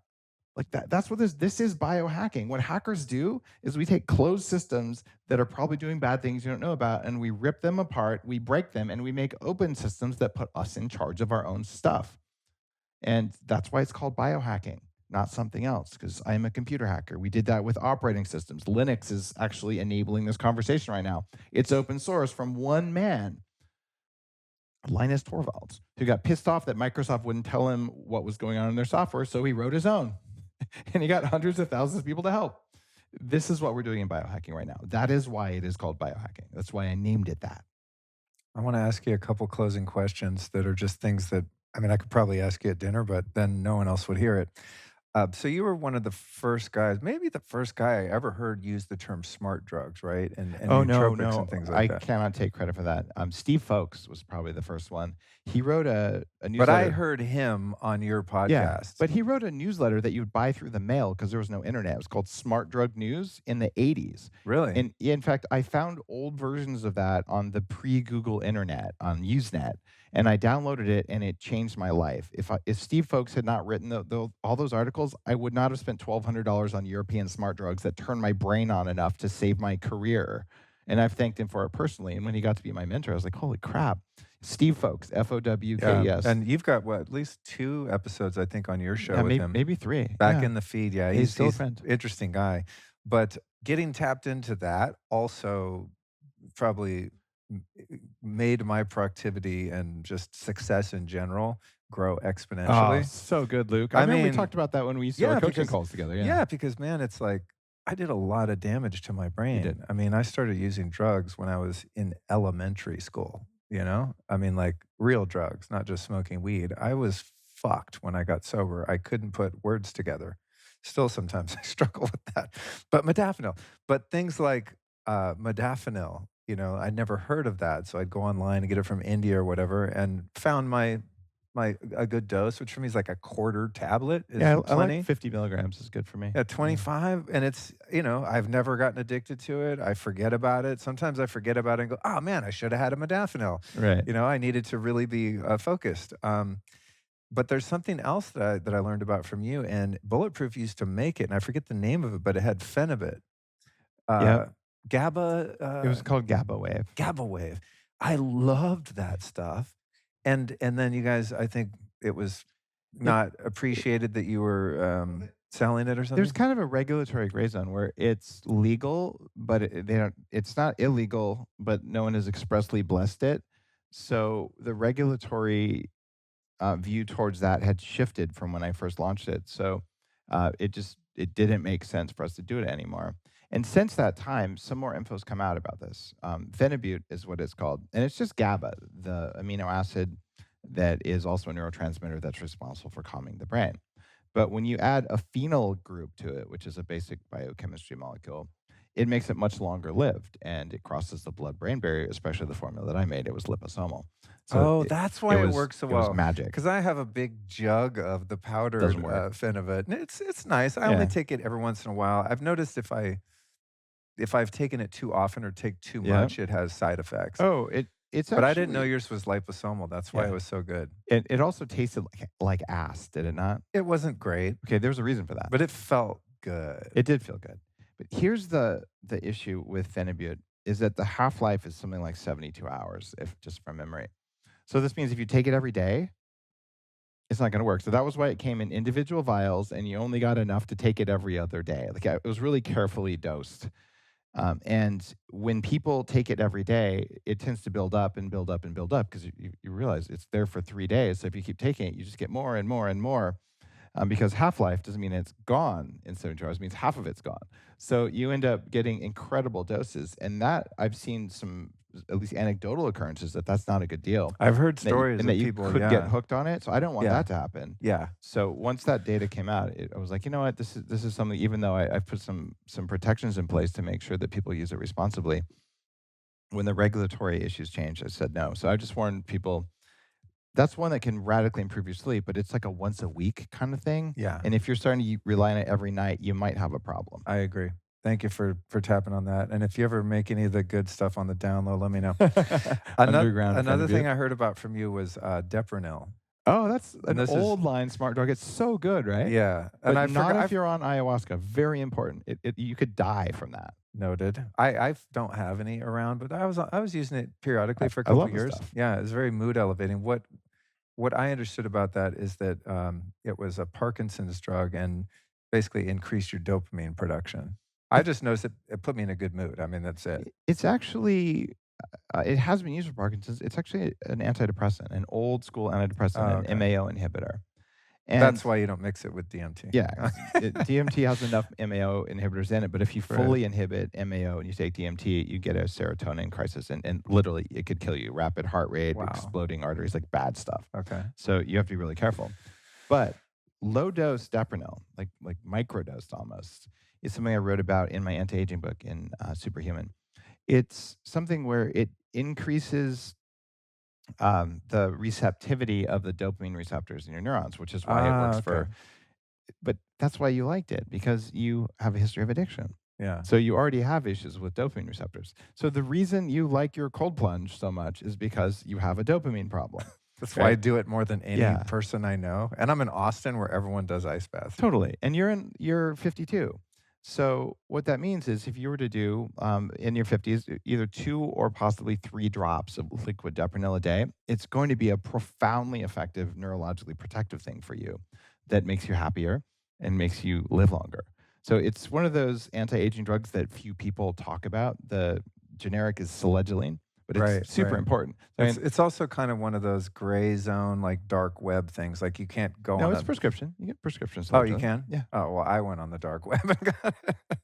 yeah. I It's forgot probably it I it's forgot easier about that it, but way. when I was prepping my notes for you, I was like, "Man, I learned Yeah. some super cool shit from him way back in the Yeah, I mean, day." we used to have, what, like, every 2 weeks, you'd have a coaching call with me Yeah. when you were learning about Yeah. biohacking, yeah. Yeah, and then what about, you've been for a long time big on the spermidine and urolithin A.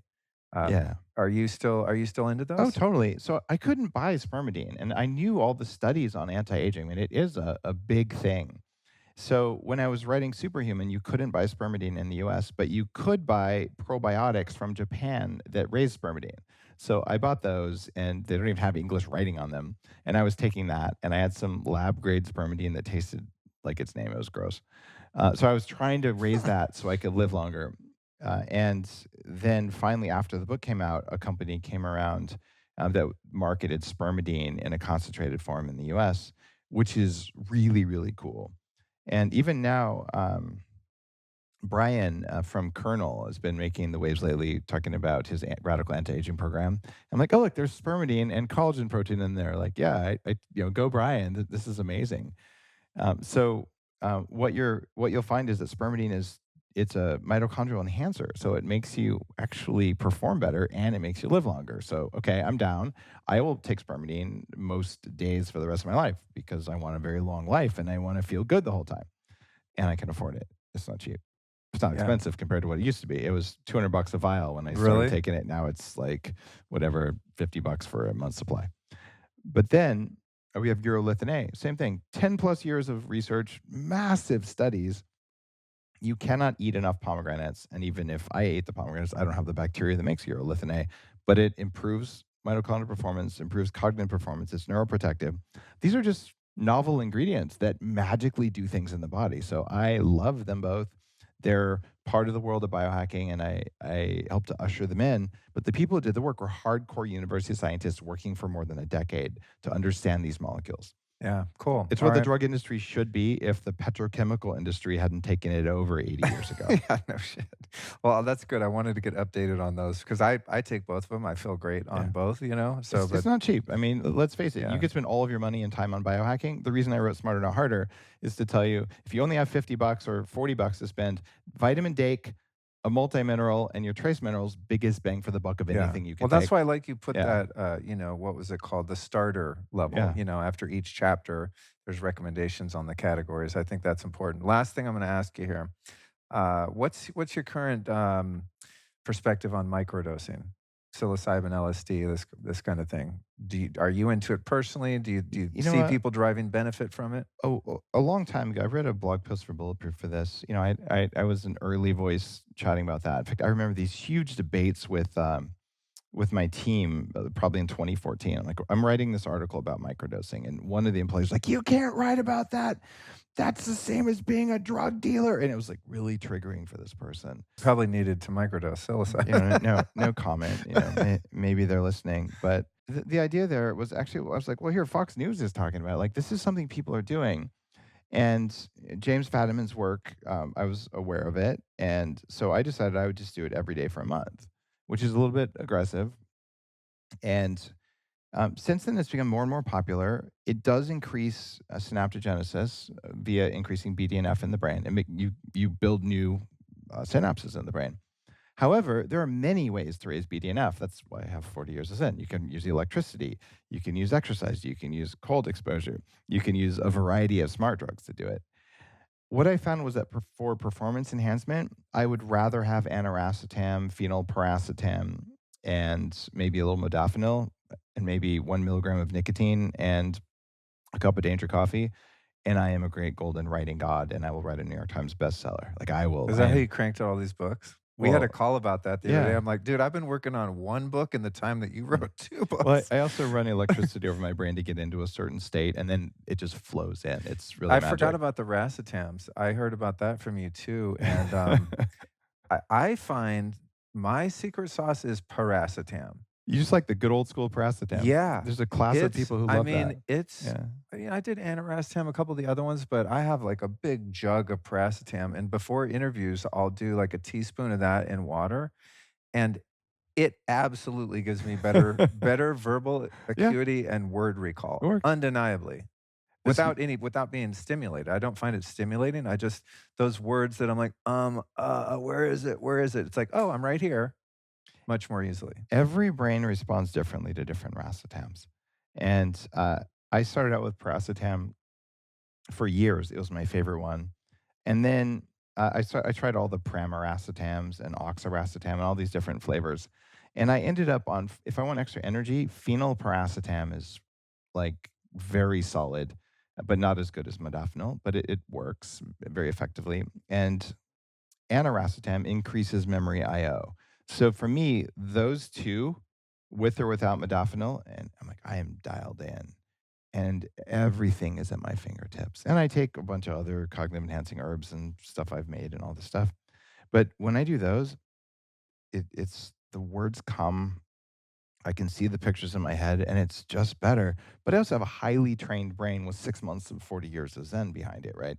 That's a part of it. Yeah. I've run electricity back and forth across my ears enough time to enhance the lining of the nerves in my brain, right? And I do my best to share all this stuff with people, but it is a lot. I have 3,000 articles on my blog and 1,000 hours of video, and I just do my best to make it searchable because yeah, there's a lot, and that's why I write the big books. Like this, most of what I'm talking about is in Headstrong is my brain book to try and make it absorbable because it's overwhelming for the Yeah. average listener, and I get overwhelmed, and I kind of know my stuff, so Yeah, yeah. Well, just try one. that's when it comes back to the starter level, right, of just starting with the basics, because Yeah. for a lot of people, just getting sun in their eyes first thing in the morning is such a huge game changer. I mean, that will change your life just doing that. And talk about free, I mean, depends, how cloudy it is, but even on a cloudy day, you still You benefit. have to move out of Canada. Yeah, yeah, or San Francisco probably, yeah. Yeah. All right, very last question here. I just covered some kinda niche, substances and stuff there. What am I missing? What's the latest and greatest or what's coming next in terms of, like, smart drugs or any other kind of hack that maybe I Sure. or other people aren't aware of and that you're privy to because of your position of finding a lot of this stuff first? There's a couple of cool things going on. One is AI is starting to pay dividends for biohacking. Within the realm of what we're doing at Upgrade Labs, even within 40 years of Zen, we just have enough data. Like we have, according to my neuroscientists, we have the largest high resolution brain scan database of high performing brains and a lot of other like lifestyle information around it. So we can start correlating behaviors with brain patterns in an unprecedented way. And now the tech is there quickly enough to do it. So on the neuroscience front, there's an explosion of neuroscience companies. I'm meeting with a guy in a couple of days who finally is commercializing HEG, which is a way to move blood to the front of your brain consciously. I've done a Oh, lot is of this, this the training. Mendy? It is, yeah. Oh, yeah, I just got one of those. So I launched at Bulletproof the first year I started the company something called the Upgraded Focus Brain Trainer that used that tech, Oh, and I wow. always wanted to commercialize it. I didn't have time, so Mendy is doing it, Cool. which is really, really neat. I bought one of the first 100 that came out of Kickstarter or whatever it That's was. awesome. Yeah, I met, Mohan, I think is Mm, his name, yeah, at a or dinner the other Moho, night. yeah. Yeah, Moho, yeah, and he's like, "Yeah, we'll send you one." And I texted him, I was like, "Were you serious?" And he sent me one, it's on my desk. You gotta give it a try. Sounds really So impressive, though. I mean, he was he's not a scientist, but he's like, "Oh, we're working with Stanford and here and there." And I mean, there's a lot of data to support Uh, its efficacy. I spent 100 hours doing that type of training with a rinky-dink $1,200 system hooked up to a laptop that was like a blue there's old pictures of me, like a blue headband, and it actually does work, Cool. especially for ADHD, so the Awesome. ability to pay attention with that. I'm gonna throw that thing on when I write. Yeah. Do you No. wear it while you're doing No, the no, thing? no. Oh, You okay. you play the game, you pay attention, and you might actually be a little tired afterwards. You're training yourself with a new skill. It's another form of training. Got it. So that's not for that. Like, when I did 40 years of Zen, I mean, who knows because of the sleep deprivation model there, but At the time, we don't have that anymore. I It would is be real so radically faster than before. I Yeah. would be really tired after the training, like, my Yeah. brain was just done. I enjoyed it, though. I mean, I like going all in like that, Yeah. and it was in Sedona, so Yeah. No, I had a little cabin on the we creek, and it was cool. stopped we stopped the sleep deprivation thing, and right So, now, you don't have the windows covered? That was the um other thing, you couldn't tell if it was day or no, night or how long you've been in there. that's old school. So where we are with 40 years of Zen is a complete hardware and software rewrite from what we did back then. People typically hit their peak on the third day, whereas before it took 5 days out of a 7-day program. So we cut the program to Oh, five wow. days, but it's 5 days with more results more quickly and more total results. And we're doing a variety of technology, so it is very different than when you did Oh, 40 cool. years. Are you still, trying to upregulate alpha, or are you doing different It, brainwave stuff? Upregulating alpha is it's a very old way of looking. It's just the easiest thing to measure in the brain is alpha. The first thing we ever noticed in the Okay. brain. So what we're doing instead of upregulating alpha is we're choosing very specific ranges of alpha that do different things and teaching your brain to do those in the right order. So it's sort of like saying, was your music based on the C note or the B note? And like, well, actually, it's a It's a song. chord, yeah. Yeah. It's Afro Caribbean or it's whatever it is. Yeah. So it's like, how do we teach the brain to do that instead of just make a note? So alpha training is kind of a 90s technology because at least raising the amount of C note was good. Now you can make a louder note, but maybe you should be playing the keys on your instrument while you do that. That's where it is now in terms of the mathematical models. We've got 7 patents on new technologies for neurofeedback, Wow. and it's a different experience than the one you did. Awesome. What you did was very primitive, and that was how I started the program. I still benefited. I It dug worked. it. I wouldn't have built the Yeah. program if it didn't work. Yeah, I've benefited a lot from Yeah, neurofeedback. I mean, it's definitely been one of the things that really me too. got me back online. All right, dude. Well, we did it. Thank you so much for your generosity of time. I have always so many things to discuss. Thank you for just giving me the download on all the things. I want to encourage everyone to go get smarter, not harder. And what I notice about that, I always feel cheesy like plugging someone's shit, but I really like to support the guest, like buy his book.